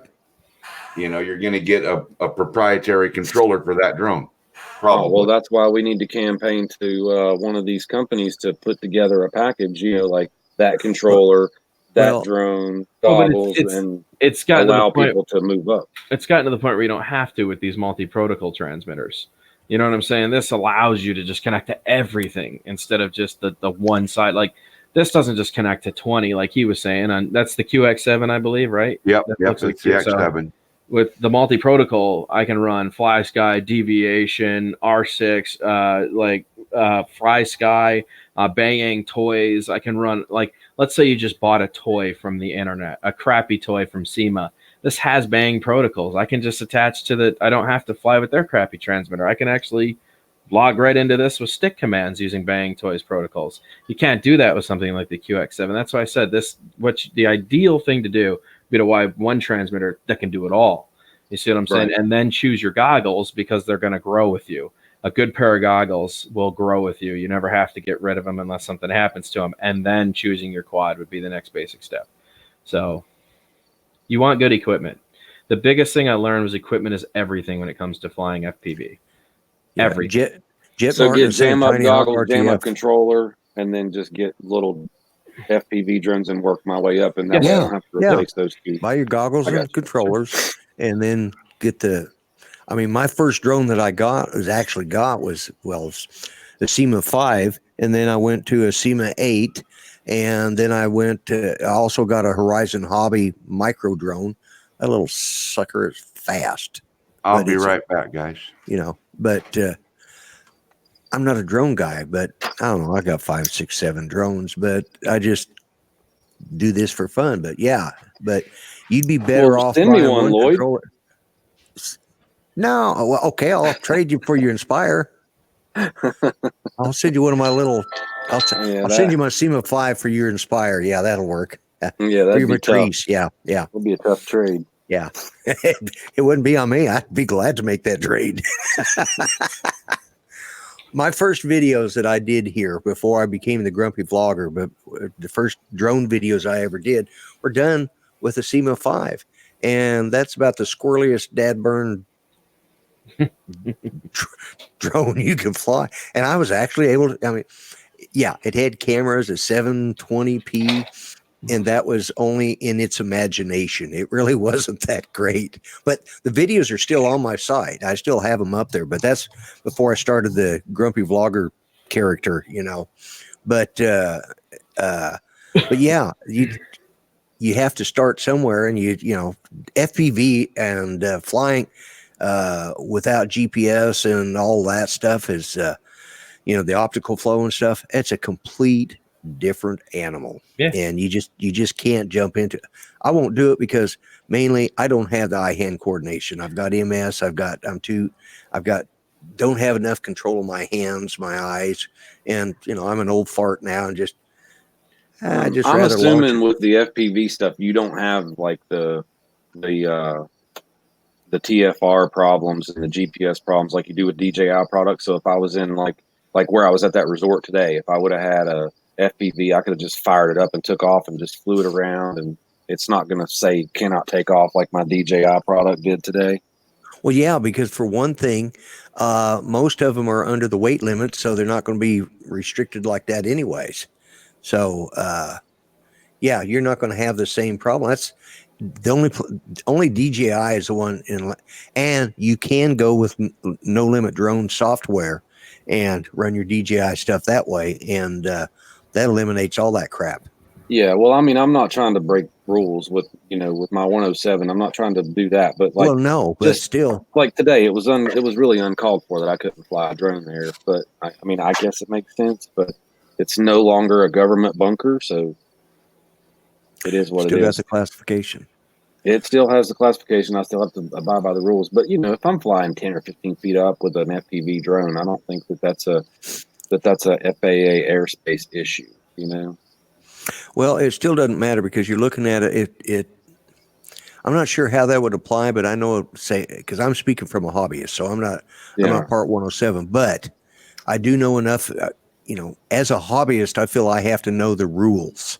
Well, Mel and I had this argument not too long ago that everything from the ground up is controlled airspace by the FAA. So your head is theoretically in controlled airspace by the FAA. The top of your foot.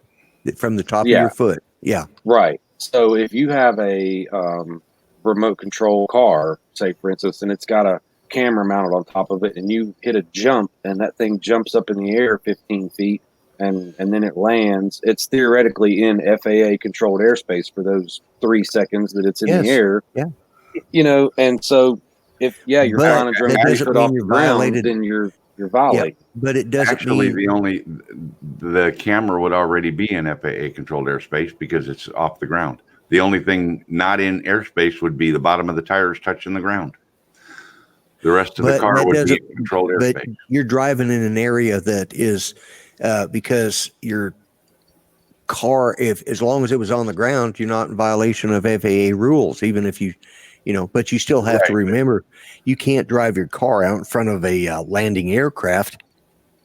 That's an FAA violation. I guarantee you they'll throw your butt in jail for it. So yes, there is that argument does hold true. If you walk out in front of a plane and you cause a wreck, DJI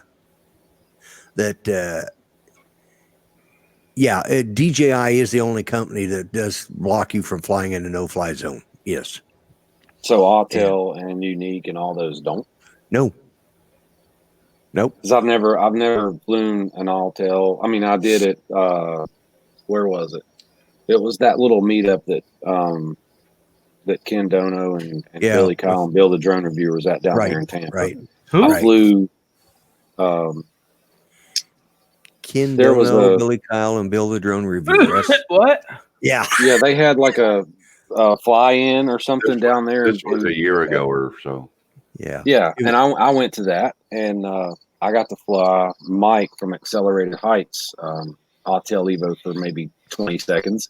Other than that, I've never flown one, so I don't know nothing about the Autel Evos, and I don't know anything about Unique. I've flown them before, but not like owned it hours, that kind of thing. Yes, Greg, someone said a bad word. He said it and then I repeated it. Yes. We did. We did not say Telstra. Nobody said it. What do you abbreviate or do you hint? What do y'all do? What are y'all doing? We just BTDR. No, he's sort of like the guy. He's sort of like Voldemort. We just the person who shall not be named. We'll just start calling him Voldemort. In case any of you guys have ever read Harry Potter. You remember that discussion you were just having a second ago about how you're seeing all this craziness on YouTube and all this stuff? Yeah. There you go. Yeah. Sorry, I'm allergic to bullshit. I'll tell you what I'm allergic to. Since we're going to go there, I'm allergic to this. I met some guys a while back. It's been it's been a little less, close to a year ago, and they didn't know anything about drones at all. Period. Point blank. Love those people. Are you cutting me off, Mel? Mel, are you working on killing my live stream here. Not a bit. So anyway, I met some folks, and they knew nothing whatsoever about drones other than the little Phantom 4 that they were playing with for the last couple of months. And now, here we are 6 months later. They've never flown an M210. They've never flown a M2ED. And, well, maybe. They might have. But they're all of a sudden these, like, highly revered DJI kiss their butt experts on thermal imaging and commercial and enterprise products. And That's because they're doing to DJI what you were doing to your vape gun. yeah, sucking it. You got it. Well, you know, I don't. Mel's probably mentioned it several times, and I know I have. I made a video, and it woke the baby up at DJI in the daycare center, and it really upset them, and they contacted me over it and asked me to politely remove it, and I did, and I complied with all of their requests. They had some guy that was like a professional manipulator. He thought he was an attorney, whatever. I don't know. He called me and basically said in the nicest nonchalant way, take your video down because it's causing a problem. And eat my balls. Yeah. So I wanted to, and at the time, DJI was like, "Well, we're going to make you a KOL, and we want with all the enterprise." At the time, I was the only clown on YouTube with an M210 showing the product that I had, and had a plug with a dealer that had basically everything that you could imagine that DJI produced, and so they were really considering me to be an opinion leader. Or they were telling you that to get you to pull that video down. Right. Which I bet turns out to be the case. Later on, a few conversations later and a few videos later, I kind of roinked that deal. And some of the bigger, drone channels sort of quit talking to me, which is fine. Whatever. It is what it is. I'm not really freaking out about it. But anyway, back to the subject of people, especially fake news people. It sucks because we're out here trying to actually do this stuff, and we're doing it for an income. We're doing it for Imagine YouTube. that. We're doing it for a living, and I'm doing it for fun. we That's love the it. difference. We enjoy it. We're doing it for fun. Yeah. And then you've got the guys that basically just read some script off of a website, stole some pictures and some video, and they're suddenly an expert that gets to speak at Spin-Up. So it's interesting, very interesting. Yeah, well, that's my attitude towards that's probably why I'm not, because that's something I wouldn't say that publicly on like an event like that or anything. But I talked to DJI several times in the last 6 months, and the problem is that a lot of people have taken this YouTube thing really, really serious. Oh, they live and breathe it, and wake up and to it. Every event. And Dan, I know you talked ad nauseum about it. About every time somebody farts in DJI, somebody's got to throw up a video about. They just heard that the lady that's cleaning the men's room that heard somebody in there had farted, and it's all about the newest drone. Yep. And they're going to run out there and make a video. That's why I don't take. That's why I am who I am. Breaking news. Yeah, breaking wind. Yeah, breaking wind. Yeah. But and that's why I'm still at 663. I haven't got I'm because and the thing is Brian, the difference between me and probably the rest of you guys, I'm not going to be monetized. I don't care if I'm ever monetized. But because that's how I feel. Well, I get to do my shtick, and people leave me alone for the most part. Yeah, and that's what I told Mel. I mean, if you've got 100,000 subscribers and you're making $2 or $3 grand a month on YouTube, and you're supplementing your normal job, your normal income, then awesome. You know what I mean? Then obviously at that point, even in the building stages, to get to that point, you need to be a certain way, and you need to be, cordial to everyone, and have that persona that you're always going to say positive things. But if I had 100,000 subscribers right now and was making $3,000 a month on YouTube, I would still say on my YouTube channel that the guys that read and repeat suck, and I would still say to DJI that I'll agree to not disclose your camera or your drone that you let me test and play with until the day that it's released. I would abide by that rule. But what I wouldn't do is go publicly and live on YouTube and say, yeah, guys, today we're gonna go out here and check out this brand new drone that I just think's amazing, and I've been flying this thing and I'm an expert at it, and I know all of the specs, and never even touch the controller to one, because that's what they do. Well, I'm gonna yeah. get me a sponsorship because of being fake. Dan, you've got several sponsorships. How'd you do it? How did I do what? Get sponsors or get people sending you stuff to demo. A lot of them reached out to me, and a couple of them I sent personal messages to, and then we went back and forth for a couple months on emails. I explained what I would do for them, and then we went from there. Oh, okay. With that being said, I always guaranteed that I would be honest with everybody, even if the product sucked. So even though, like Gladius, it doesn't look intact right now, does it? No. Looks like it's 2 pieces? Right. Okay. Well, the company's not happy with me right now. Is that the underwater? That it is. That it is. Okay. Yeah. Yeah. Is that is that the second version, or is that the original? The version 2 Pro. It's the big fun one that's stupid expensive, but oh yeah, it's great. I own it, but it doesn't work with a burned motor. Oh, yeah. So at what point do I have to? And then I call them and I say, "Hey guys, motor burned out. How can I get my hands on one? I know that you don't even offer it." Like, they screwed their backers is what happened. That's why I'm frustrated with Gladius right now. The company chasing innovation. Yeah. All the people that put in on their Indiegogo campaign got screwed royally. They just discontinued both models and went straight to the Mini. And now when you want parts, you have to go through Gladius to do it, but they're charging you. You can't buy one motor. You have to buy all 4. It's over $200 for 4 motors. I'm not going to give you that kind of money. Yeah, exactly. Well, crazy. That's why I wouldn't probably deal with a company that's still doing Kickstarters or Indiegogo and all that stuff. I want them to have this is bringing that up. This is what I brought up in a couple of chats here.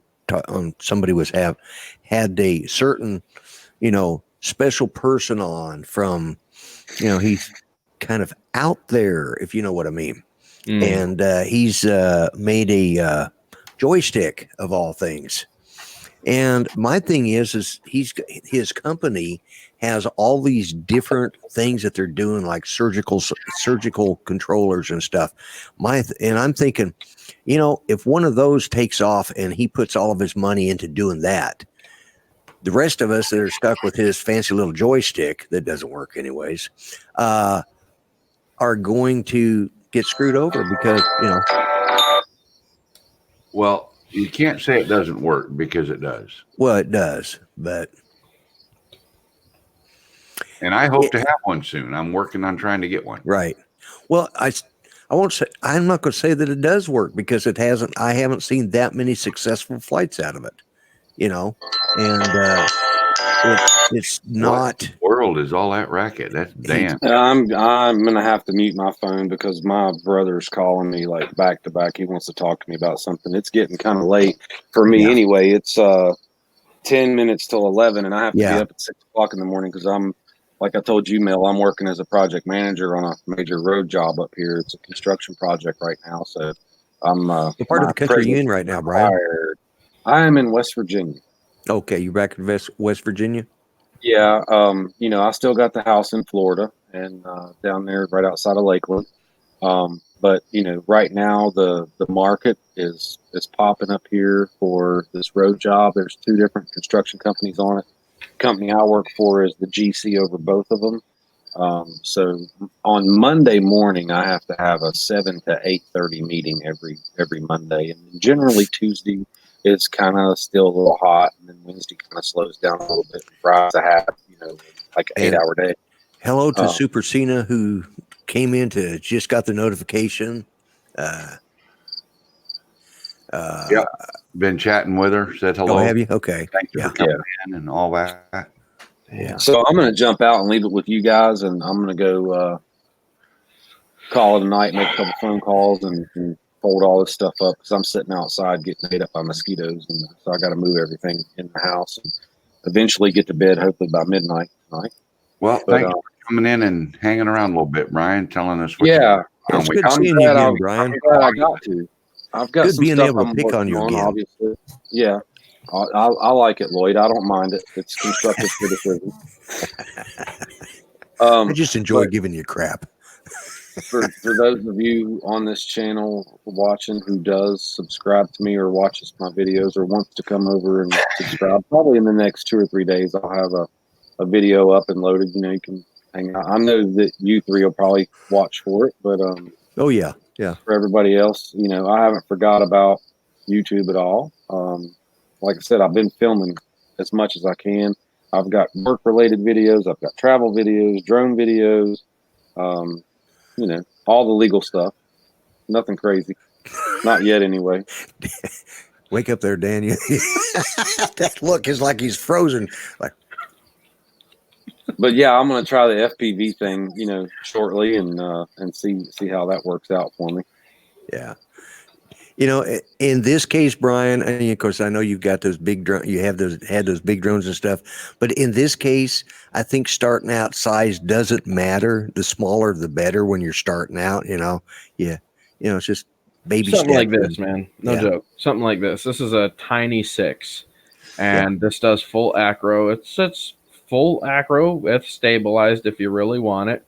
But it's about what, $60, $70 for this, and this is made by King Kong.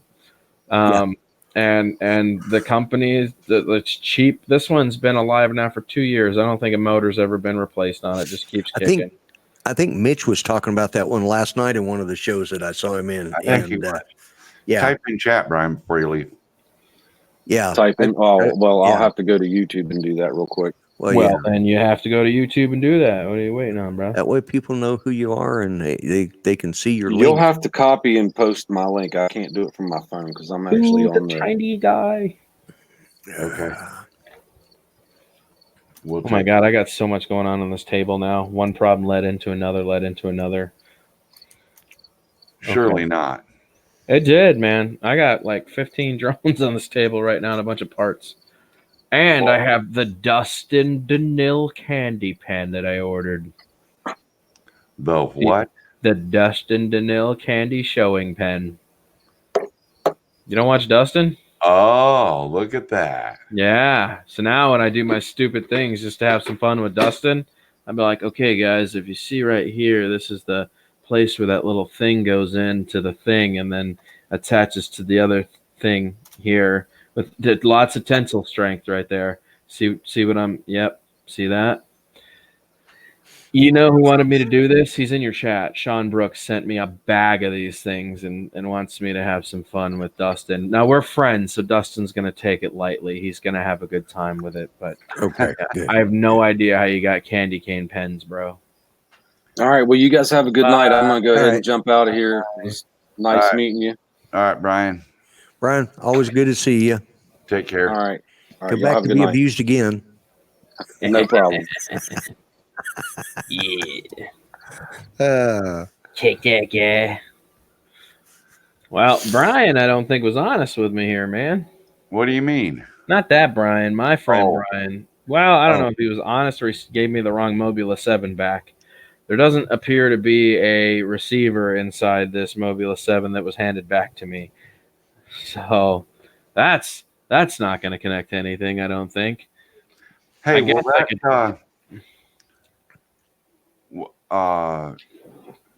what does it take to connect the Q7, the QX7 to another receiver? Because it's supposed to be able to connect to pretty much any receiver, right? I didn't think that was the case. I don't know because I don't mess with QX7. I wanted a multi-protocol, all of them. So I didn't think QX7 was multi-protocol. Let's see here. I believe it'll connect to several different receivers. I mean, you can load up umpteen drones in it. Let's see. You can control several different ones. Is QX7 a multi?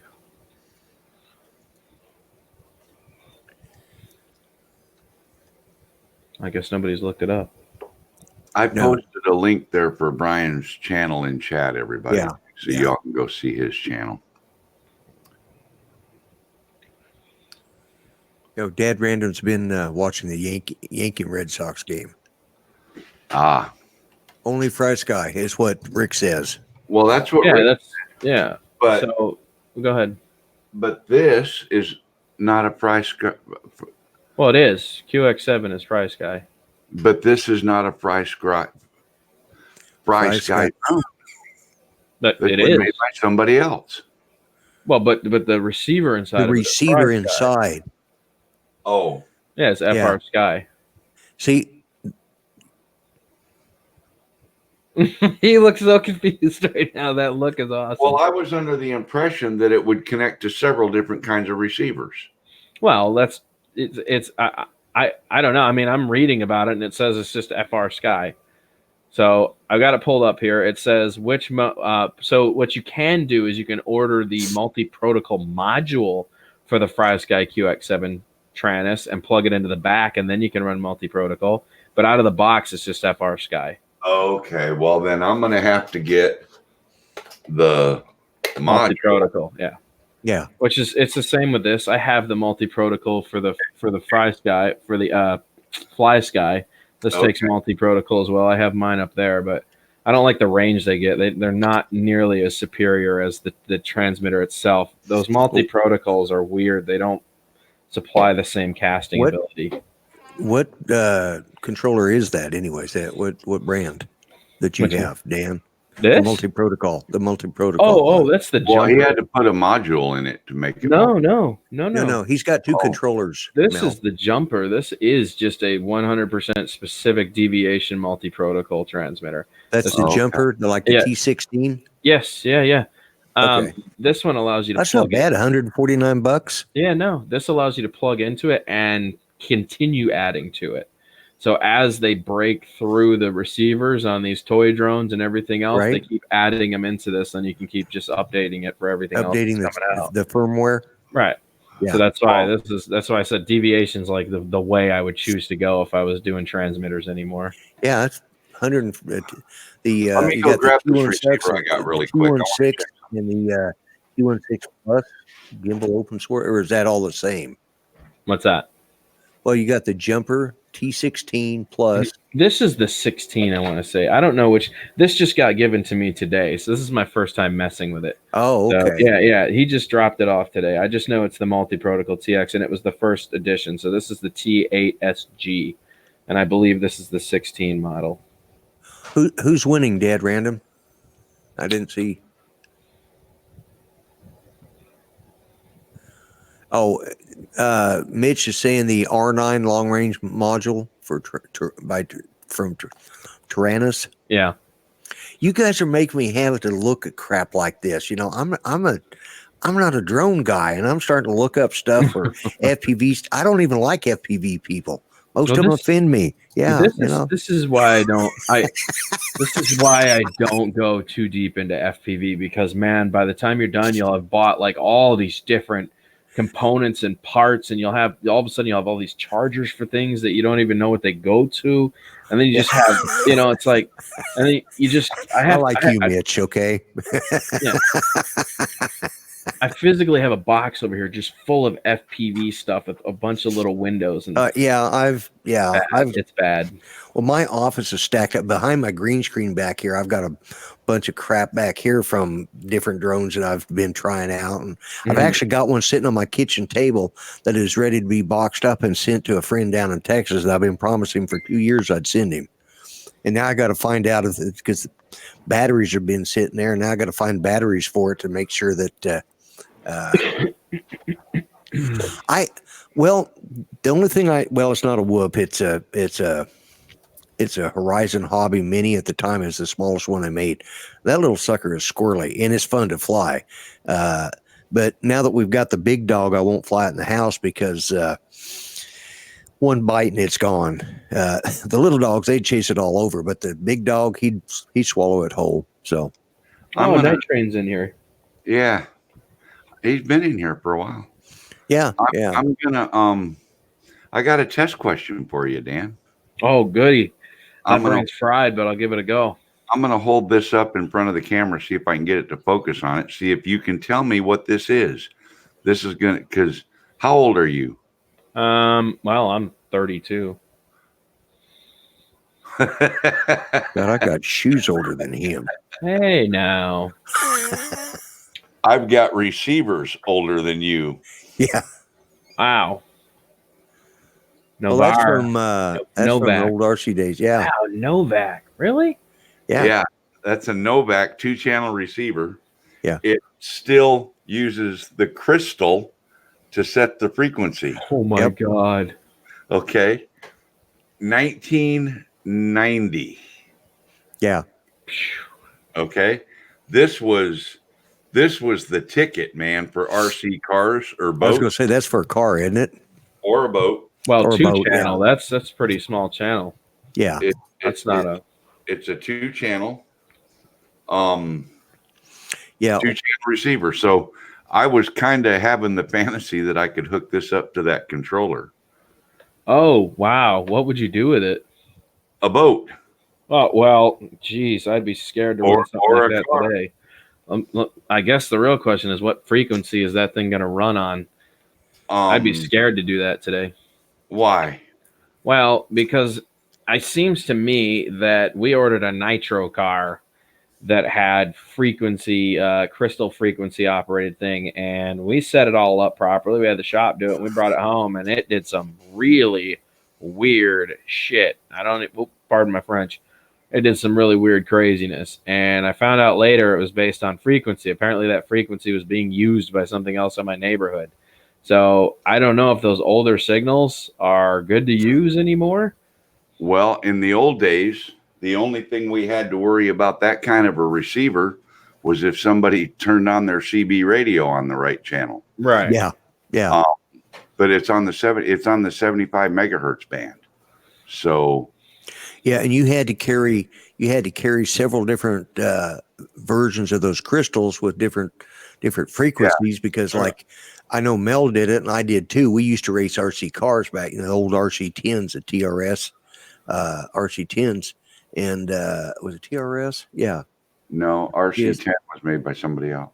Yeah, who made RC10s? Yeah. Anyways, the old RC10 cars with the aluminum frame and all that stuff, and I used to race those around track every week, dirt tracks, and basically stock car racing for RC cars. And you had to, it's easy to change from mode. Yeah, we had to, with 8 cars or 10 cars running, you each had to have a different crystal. And what they did at the beginning of the season, they assigned everybody a number, and you went down and bought the crystal with the frequency that would fit your car, and they said, here's your number, here's your frequency, go down and buy the, or if you'd been racing for several seasons, you got to keep your same frequency. Yeah. Right. Yeah. That's a smart way to do things. Yeah. or That's were the at- old days. At a track from out of town, like I always was over the road. I was racing at a different track every weekend. I had to be able to change crystals in my transmitter and receiver so that I could not be on anybody else's channel that raced there all the time. Yeah. Yeah. Yeah. It was the new guys coming in always had to switch channels. It was the regulars, especially if you belong to like a racing club or an organization, which I did. I raced with my son, who is he's 45 now. Yeah. That's cool, my friend. Yeah, that was 30 years ago. God. Futaba used to be, back in the RC days and radio controlled airplane days. In the early days, Craft was the radio to have. Right. In the early days of RC planes, yes. if you had a craft radio for your airplane, you had the top notch gear, and then Futaba stepped in. Yeah. And like everything, the craft radio was made here in the States, and Futaba, of course, come from Japan or China. or someplace. Yeah. And they just kind of clobbered the market because they'd put out an 8 or 12 channel radio, for the same money you could spend to get a craft radio for, but it was a plastic controller housing and the craft one was metal. And, there was quite a difference in build quality, but craft ended up just kind of going by the wayside. Sorry, I was reading the comments. Yeah, I was too. I was listening to Mel because I know what he's talking about. Because Futaba was, I think, God, I don't know if I still have that. Well, I had a Futaba radio in '99. I was still married then, and absolutely, the metal telescopic antennas. You had to slide your antenna telescopic. Yep. And you blew a flag on the end of it with your frequency and color. With your frequency and color. Yep. That way, all you had to do was look down the flight line, and if anybody else had your color, you didn't turn your radio on. Yeah. But we had an open lot. It was a race day, and we invited people from all over the place. Our club did, and I just set up a drag racing rail for my son, and which was great. Except that when he went to fire it up, apparently we didn't realize that there was somebody else, and he's firing it. It's doing just fine. Then all of a sudden, it just goes everywhere. It runs under a car because, one, the car wasn't paying attention, and two, apparently somebody was trying out their car and their frequency, and it was the same channel that my son was on, and they didn't look to see what frequency was active, and they drove his right under this car, ran it over. So what'd you find out about Cape, Dan? Anything? Well, you were looking. Yeah, now you're trying to jog the memory after it's been an hour. All right, so you were talking about them getting connected with Skydio. Yeah, right? yeah. And I guess, do you remember the company called Fly There? Yep. I want to say this sounds very much like the equipment they were using. I'm not. Wait a minute now. Fly There is a new company that I'm familiar with. The guy that owns it is from Israel, and you can fly a drone anywhere in the world. Well, but I guess unless I'm reading the wrong thing here, it was saying Cape has that technology too, or that's what the technology was designed for. Yes, as a matter of fact, it is. It's designed, but on the commercial side. Right. Yeah. Whereas Fly There is for the tourist hobbyist and stuff. But yes, Cape is. I do remember what this is about now. Right. Yes. And but they're doing it for commercial stuff. For they can have, let's say, you work in some sort of construction industry, and you've got your company just is in the process of building a place in Dubai. Okay. And you can't jump on a plane and run over there when they're having a problem. So you have the guy launch a Skydio drone, and he turns on Cape, and he's sitting there doing the thing, and said, no, I'm going to move it over here, and he can fly it up and say, there's where the problem is. Yeah. Okay. It seems like actually a very good system. I would say that it's probably pretty cool that they're deciding to go with Skydio as the company, because with their autonomous ability, you can basically eliminate the need for the pilot with how good it can dodge trees and go through all that kind of stuff. Now, I'm also seeing in here that they were talking about options for military use as well. Yeah. So I'm not sure what route Cape is really taking here, and I'm not sure why they dumped DJI unless they thought it was going to be a bad thing for them in the end somehow. Well, I think the excuse I heard originally was that they didn't want they wanted stuff that was made here that they could control the software, and they could control what's being sent back and what to the parent company. That's what that was all about. Yeah. Well, the idea is that they wanted to reach out to the military as well with the Skydio. Everything is here manufactured in the U.S. and everything is put through in the U.S. And they were saying that they would give these drones the ability to just take off all and at one time rapid deployment and go and do whatever the task is without having to need the pilot sitting behind the chair. But this is for ground stuff too. Like apparently it can go in between the trees, buildings, you know what I'm saying, without ever having to have a group of people just sitting around flying all this stuff. I think that's Right. Yeah.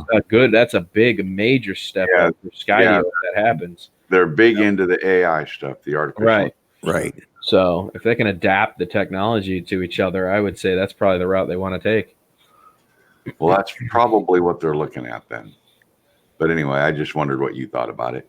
Yeah, I mean, just from what I've read now, it seems like a really good idea. I don't know why they couldn't sell some of their stuff still or some of their service to DJI for simple needs, but I mean, you know, I don't. Well, I think it's more what they're concerned, you know, their software and what they're concerned about, what DJI is, because, you know, the end of the day, you know, Mel, you're right. The Chinese don't care whether we're taking pictures of somebody in their bikini on the beach. They really don't care about that. But when you start doing construction work or stuff where, you know, a lot more intricate stuff that is done on a higher level than just those of us that are either small professionals like yourself or hobbyists like me, you know, when you start getting into that upper echelon of drone flying, China might be interested in that, and they don't want them to know. And hey, after all, China is a communist country. They will lie. They are spying on us. So what's to say they're not going to, you know, I'm just, well, you know, on that level. Yeah, but you can turn off all that stuff in the DJI Go 4 app. I mean, you don't have to be sending.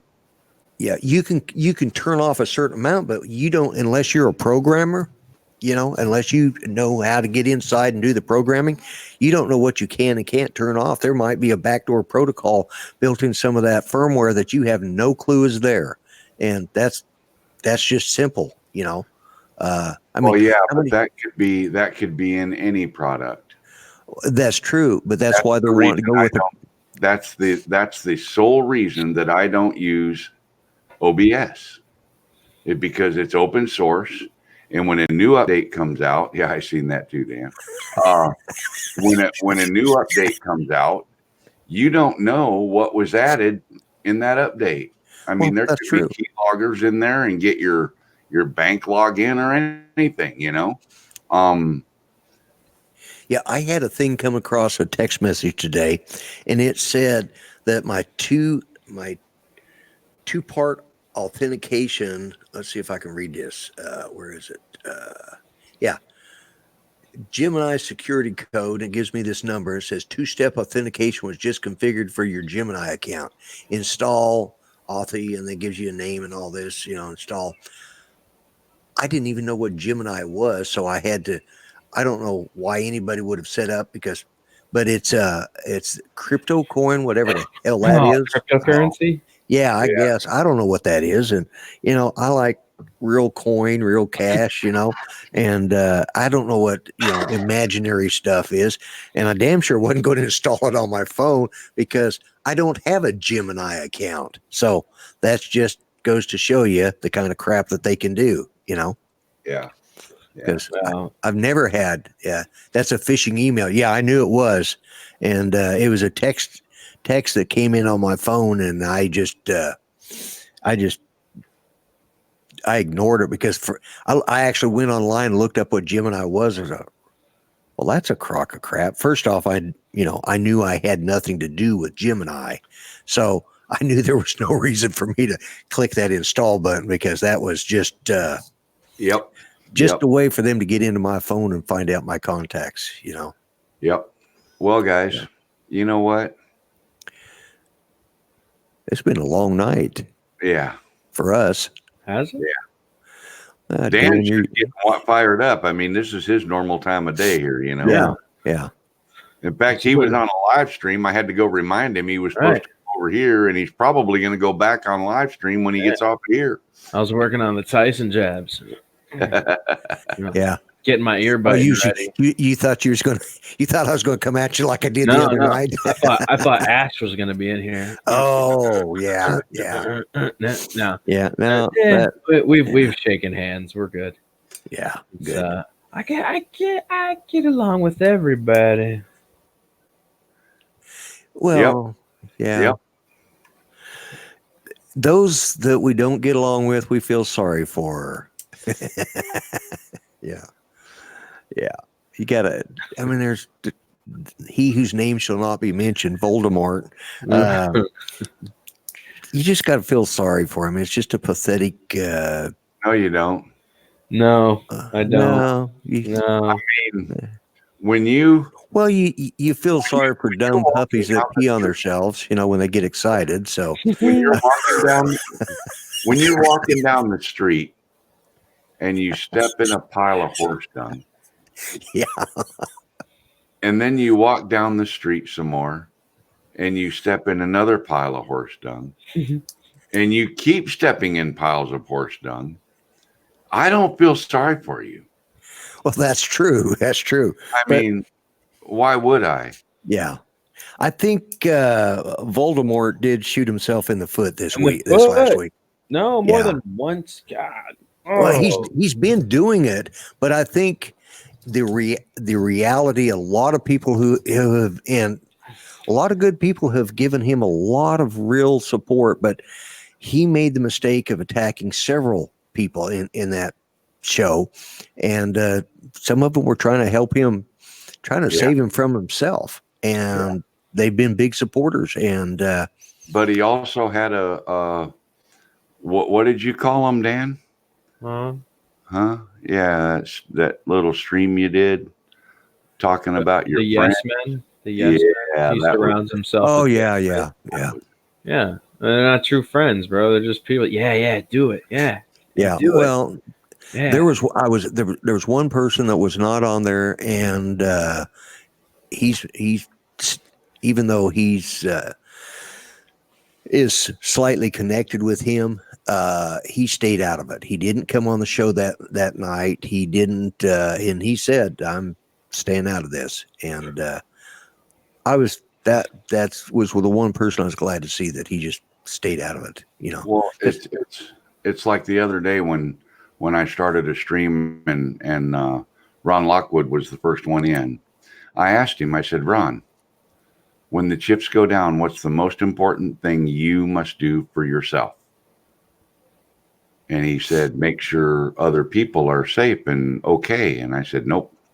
The first thing you have to do for yourself when the chips go down. He was like, I don't know. What do you mean? I said, take care of yourself so you can help the others. Keep your head. Yeah. Because if you lose your head, you're useless. Yeah. And that goes if you're driving a car, riding a motorcycle. I don't care what you're doing. It doesn't matter. When the proverbial floating debris lands upon the rotating oscillator as Dan's eyes glaze over, you have to duck. You have to protect yourself. Oh, I was getting the download link ready in case anybody wanted this new amazing ringtone that Dad Random, Sir Mix-a-Lot, who's currently sitting in the chat right now, created this masterpiece of greatness. And is that the one in the video that I watched today, or is that a different? Yeah. Well, minus the "Let's Get Ready to Rumble." The actual one is just the hip hop beat with him. Yeah. I just thought it'd be funny to put Dad Random in there. The thing is you can have somebody do that because the words themselves are not copyrighted. Yes, they are. Well, apparently they are, but really? I told them, What's the other phrase other than copyright? Lloyd, do you remember it? You can copyright stuff, and you can.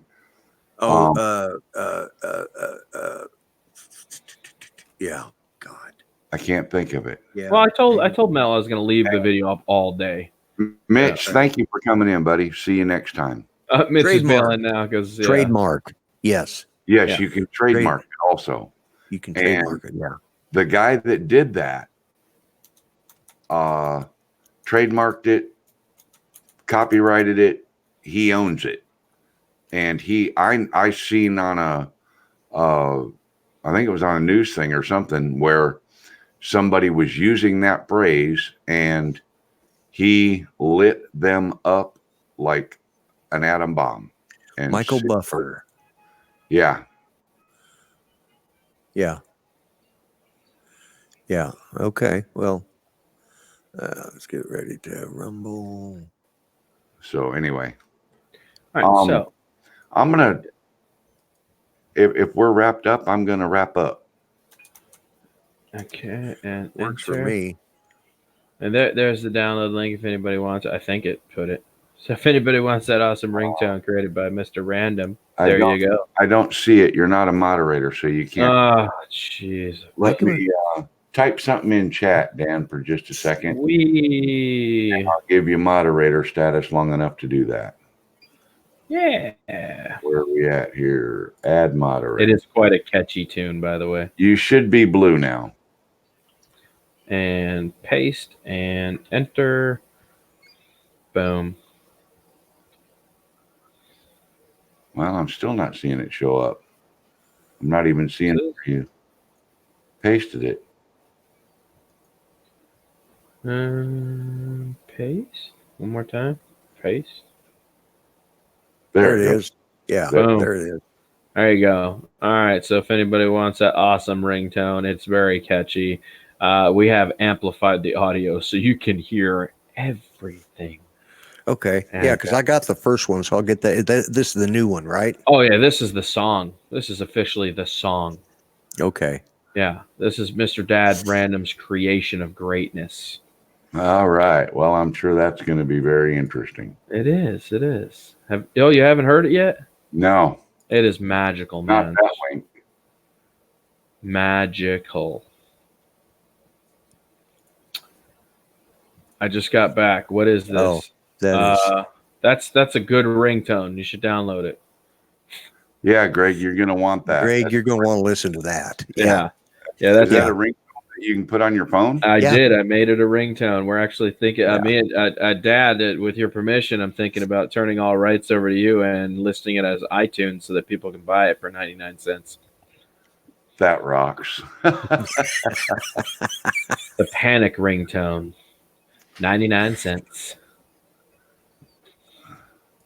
That is just hilarious. I'm really trying. Awesome. Well done, Dad Random. All right. Yeah. No, did you listen to it? Yeah. Yeah. Awesome. Yes. I amplified the awesome. audio, then I sent it to him, and then he double amplified the audio so you can And hear then everything. And then he mixed it and put it to music, and this is epic. It is just a piece of artwork. Yeah. So yeah, if you download it to your device, just hold your finger down on it and go set as ringtone. Done. Yeah. I can see it now. I love the music in the background. Yeah. Oh yeah. And it's a great day to fly. You're a bad man, Dan. No, man. It was actually me and Dad Random that came up with the idea to ringtone it. Oh. Yeah, it's you guys, if you click on that link, guys, just, I'll definitely make sure that I have that and highlight it on my show again tomorrow. So yeah, it's already had 125 downloads since I put it up this morning, so it's been downloaded by quite a few people.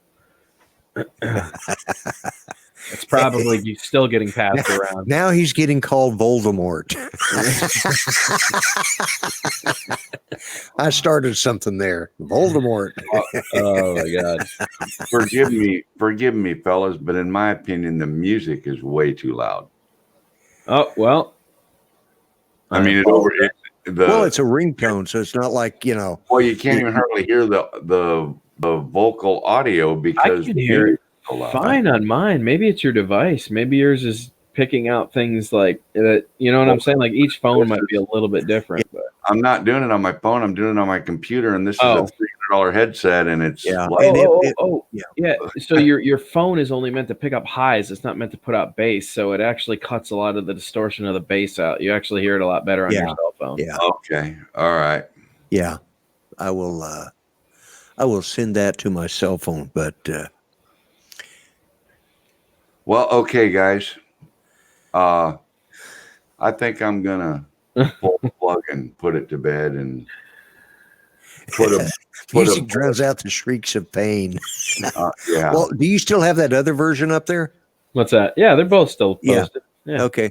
Put the link to that one too for those Well, that that might was want to hear. all that was I condensed all the audio source. I cut out all the extra bull crap and just condensed it all into one. The heavy breathing, the panic attacks. Yeah. We amplified the audio from where he's screaming in his front yard, and then Dad ran and re-amplified that again, so it was even louder, and so we could distinctly hear everything that was being said. Yeah, I mean it was epic. He's got a couple different versions of it. He did one to whoop whoop baby whoop or whatever it is, shoot shoot doop. Like he's done a couple versions of this now, and this is the most epic one that we found that fits right. I can see this working as a ringtone better than, of course, mind you, I'm just using an earbud, so I don't have the bass kick that you have on the full headsets. Oh yeah. So well, that's why I said it's not really meant to be bassy. It's just designed to be picked up with the highs of your cell phone. Your yes, Voldemort is the name of a person reviewer of drones that had a meltdown. He held on to his joystick too tight, maybe. A meltdown that not even Xanax would have cured. Oh yeah, no, it was epic, man. I wish I got to hear the entire audio stream. We're not mentioning his name. That's why we're using the name Voldemort. Voldemort, yeah. He who must not be named here. He who must not be named. Yes, exactly.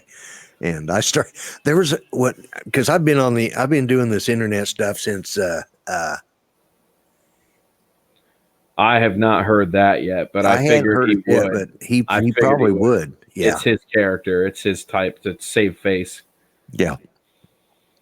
And that makes the rest of us look bad about talking about him. So no, because I called it in my first video that I made about him, and he's probably going to do an apology video. Yeah. You know, oh yeah, that Voldemort. Yeah. Yeah. See, there was a guy that when I started doing flight sim stuff back in '97, one of the guys I co-founded the group with that I still run, a direct phone call even. Oh, wow. Mm. And, wow. So, yeah. But no video, of course. Uh-huh. You know. Yeah, we know. Yeah. Typical. But, this guy was one of the co-founders with me, and he started throwing a hissy fit and carrying on, and got all ticked off because I was running everything, because I was doing all the work on the website, and running all the software and stuff like that and developing it. And when he threw his hissy fit, that's what I said, we're not going to say his name anymore. So we started calling him Voldemort. So that's where this came up. He who shall not be named. Yeah. And to this day, 22 years later, people still won't mention this guy's name that I'm talking about. They'll call him Voldemort. That's how much he ticked me off, and they knew it. I'm telling you, man.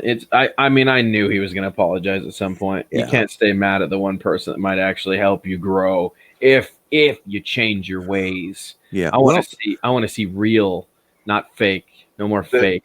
That's the whole premise of the whole thing.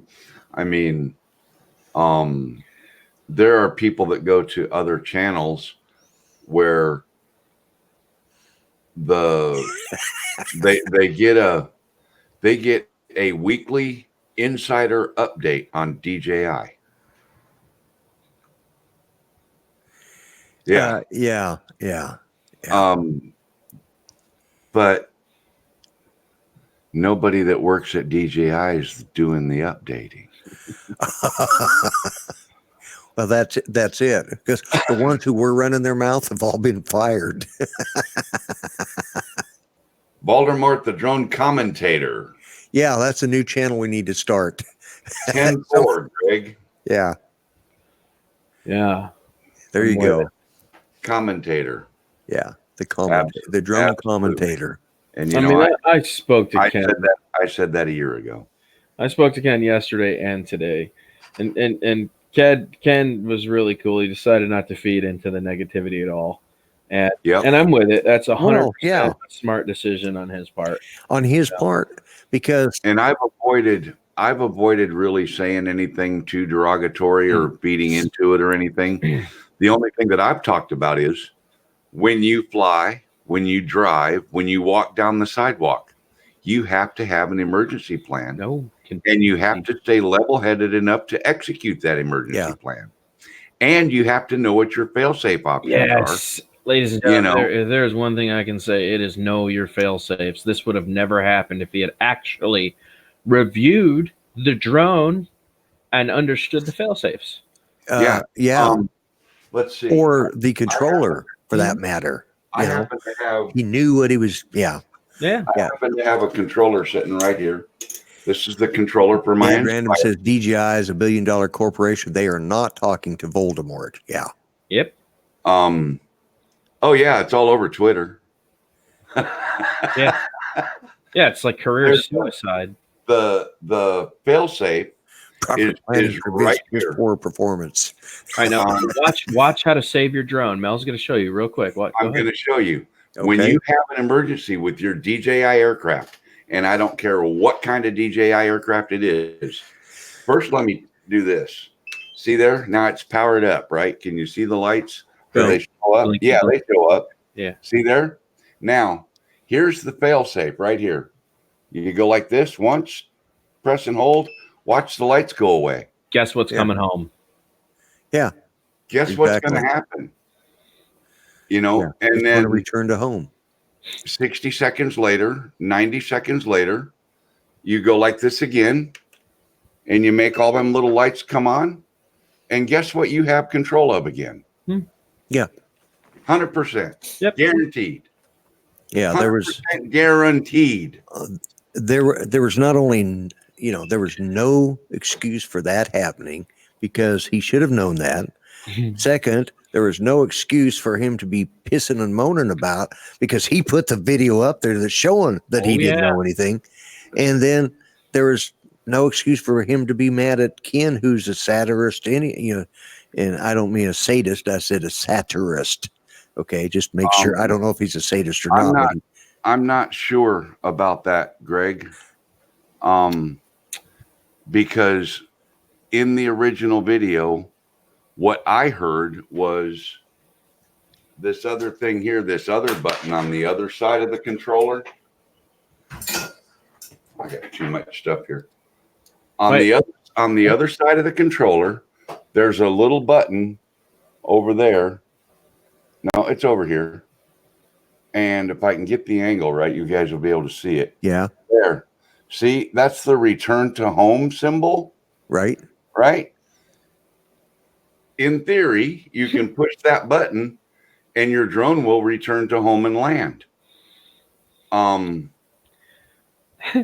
Frantically pushing the button saying, oh, please. Oh, anyway, I'm not I'm just figuring out what you're saying now, Mel. I'm just like, it's like an arcade game, dude. I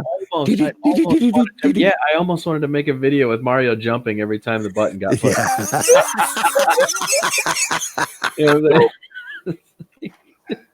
He said he went out of P mode. Watching that video, I don't know that that's the case. I didn't see it. Yeah, I didn't either. I saw him disconnect the Fluidity app. Yeah. Yep. And that was it. And then he was still panicking. Yeah, there was just, but like I said, in any situation. Yeah. Jim said 77 RTH clicks. Oh, Oz wants me to agree with something. I agree. I'm with you, Oz. Sorry. I don't know what you said, but I agree. Yes, I have an extremely large genitalia. I agree. Yeah, but the most important You went out of P mode and forgot to flick back. That's what he was asking. He Well, says he figures he went into Addy mode. And then that's what was said later. Yeah. Is that what he said the later? revised version. Yes. And then flew away from the wind. Okay. I don't even think it flew away from the wind. Oh, he says it went into, fluidity hover mode. Okay, let's stop and think this through like some people that are, halfway smart. What he told Ken and what he said was that it went into fluidity hover mode. Okay. Do you really think fluidity is going to design something that's just going to hover and allow it to drift while it hovers if it disconnects from the transmitter? Or do you think they're actually going to go, oh, this needs to return to home, there's a problem? Yeah. Well, not only that, but the Space Invaders. Yeah. the main controller is what has control of the aircraft. Yeah. Signal is going from a third-party app through the main controller to the drone. So much to go wrong here. You know,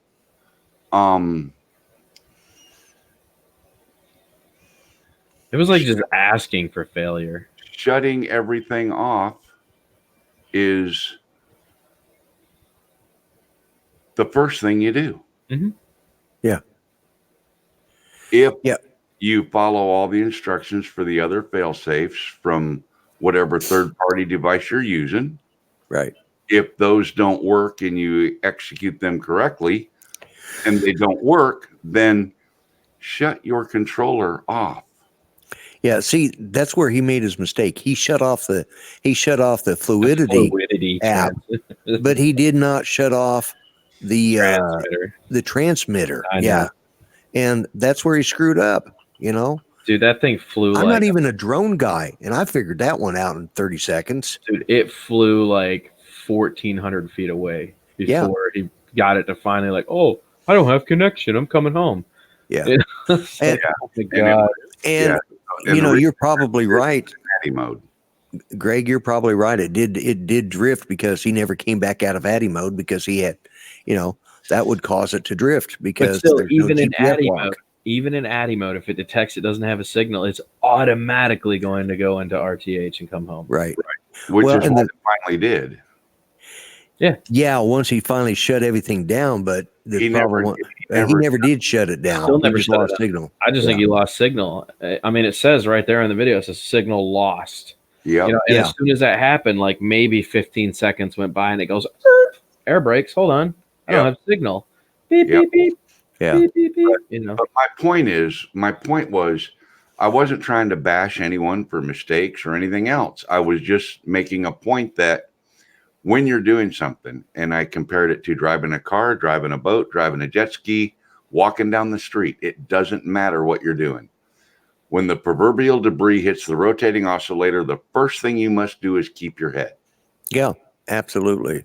you know, because then you can think clearly and take the correct steps to avoid whatever the semi truck may be that's about to run your ass over because you Right. jaywalked, you know. Well, But you guys know that I have well, some of you do. I have a Spark and I have a Mavic Air. That's all the more bird than I need. You know, I don't need anything else because one, I don't do it enough, and two, I need something that's semi fail safe. In my opinion, he shouldn't be flying the P4 at because all. it's too big of a bird for him. He needs to go back to the Spark, you know, or maybe even the Tello. Yeah, bird is the word. Yeah. I was watching his live stream last night. He almost smashed his drone into a bunch of birds that flew right in front of him. It was like, what in God's name? Like, dude, I don't, there couldn't have been more than And then he immediately turns back around and told me you'd only been up there for, you know, right. 2 Like, minutes. It's like, I'm getting out of here. Like, it's going to change the fact that you have no Yeah. peripheral anyway. So another bird could just fly right in front of you. yeah, Yeah. Like, right. And as I said, that's not the bird is the word for him. Yeah. He needs to go do a Tello or a Spark or he flew know, by. So maybe, all I saw is drone rock. you know, but the whole reason that we're talking about this it's not that I hate the guy. No, It's that I hope he walks away from this learning something. I want him to take something from this experience and learn from it. He doesn't take advice from anybody. He could care less what you have to say to him. He just does whatever he wants to. And then this type of stuff happens and people go, I told you it was going to happen. And then Yeah. he gets mad. And Yeah. it's like, Well, what is his thing is he's always attacking others, but when somebody says something to him, you know, it's like, I know a couple of guys that said a couple of things in comments and in their own videos, and he immediately ran out, rallied the troops, and says, "You got to come save me. My channel's under attack. You've got to get out there and just like, really." He tried that once with Ken Dono, I want to say. Well, he's one of them. He did it with some others too. Yeah, he's never done it to me. He's not stupid enough. Well, he learned his lesson after he had to finally apologize, and him and Ken have shaken hands again. That's his MO. Anybody see that happen? What's Yeah, that? no, I didn't. I didn't. I'm not. Yeah. I'm not even going to say what I know either, because that's just up to me and other people. But Yeah. yeah. Well, I do know that somebody put out a video and they said, you stay on your side of the street and I'll stay on mine. We'll just leave each other the hell alone. That's what I told Jay Drone. You just do your thing and stay out of my life. Yeah. We're not crossing paths.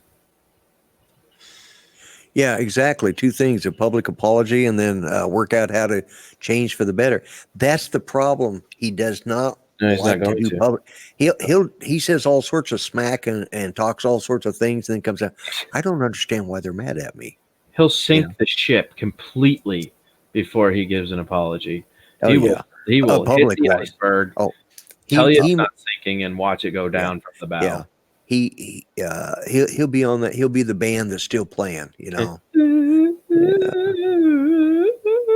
But hey, that fiddle that guy had that was playing and that was a band leader, that thing that sold for like $25 million or something. So who knows? Maybe his P4 will be worth something someday after it sinks. I'm the guy so happy to get off the boat, I run and jump off the back and smack the propeller on the way down. Yeah.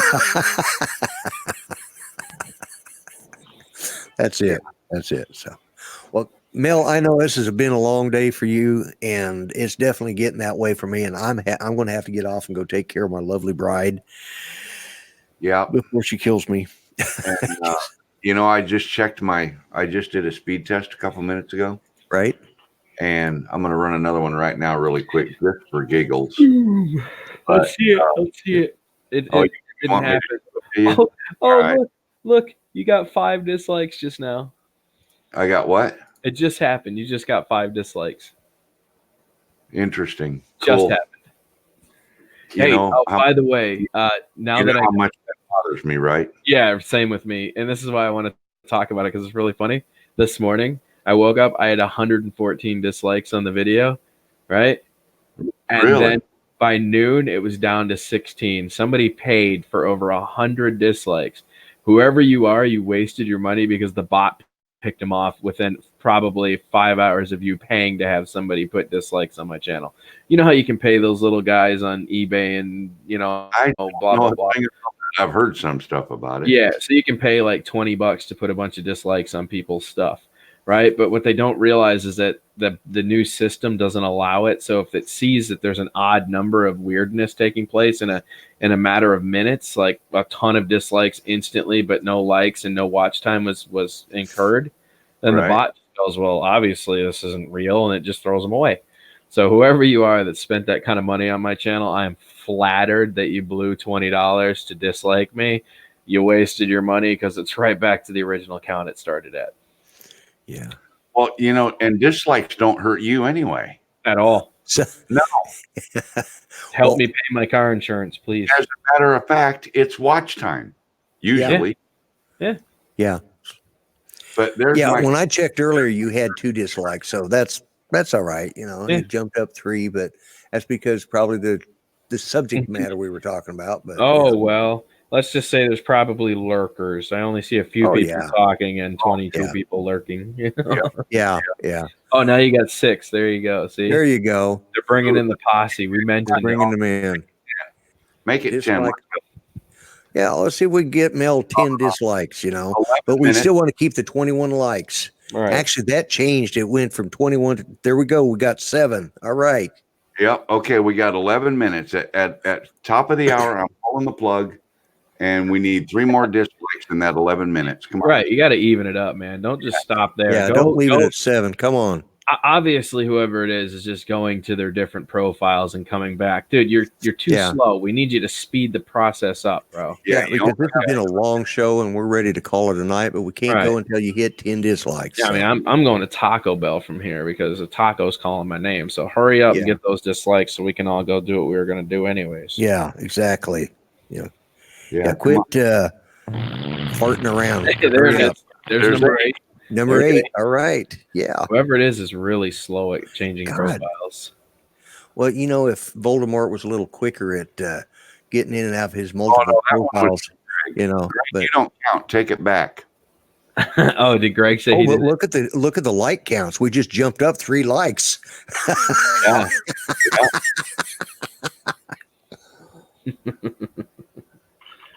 Oh, don't tell me you ran out of fake accounts, guy. Where'd you go? You're supposed to have 100 to even make a dent. There we We're go. at 9. We're at 9. All Now right. we're talking. Okay, cool. We get 10. We're out of here. Greg, Yeah. take Yeah. back. You So- can't do it. You don't count. Right. Oh, but These now you're up to have to be 25 official. likes. All right. These have to be Smoking right official along. dislikes. Okay, Greg. Voldemort is real. Yes, he's probably watching. And do you think he knows who he is when we say Voldemort? You think Oh, he's you figured know that out? he's watching. I've been here and I've yeah. been just tagging him the past couple days. Like, Back Yeah. to 9, Yeah. yeah. We're up to 9. We're up to Greg, 9. One more. right? You didn't put it back, right? Yeah, no, because you're at 25 likes and 9 dislikes. We need one more more dislike for Mel, and we call it a show. And Yeah. God, Yeah. I hope it hurries up because I'm tired. I'm tired. Too. I think I'm gonna make it. It's Now either let's Greg, let's filling my coffee cup up. let's get a vote here. Should I go get Taco Bell or cook a steak? Oh, Cook a Taco steak. Bell much easier. No, man, a steak.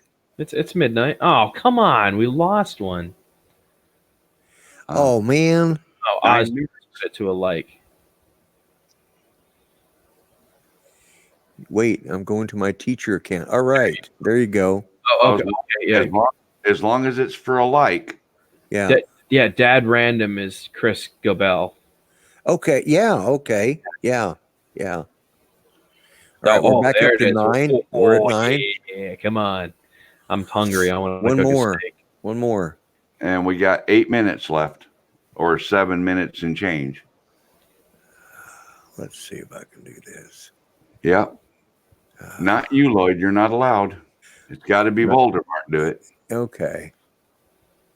Yeah. You knew what I was going to do. I was going to come in on Grumpy's gripes. Give me that 10th one. Hit the like button. Get a 10-pack for me, Dan. Oh, I'm going to, dude. I'm thinking about a party pack, bro, like 15 or more. Oh yeah. It's my last night of solid food. I may as well go big or go home and get one thing from each fast food restaurant around here. This is what it's going to sound like at Dan's house tonight. Yeah, yeah. I'm gonna go have the most expensive meal I've ever had. After tomorrow, you'll be singing soprano, right?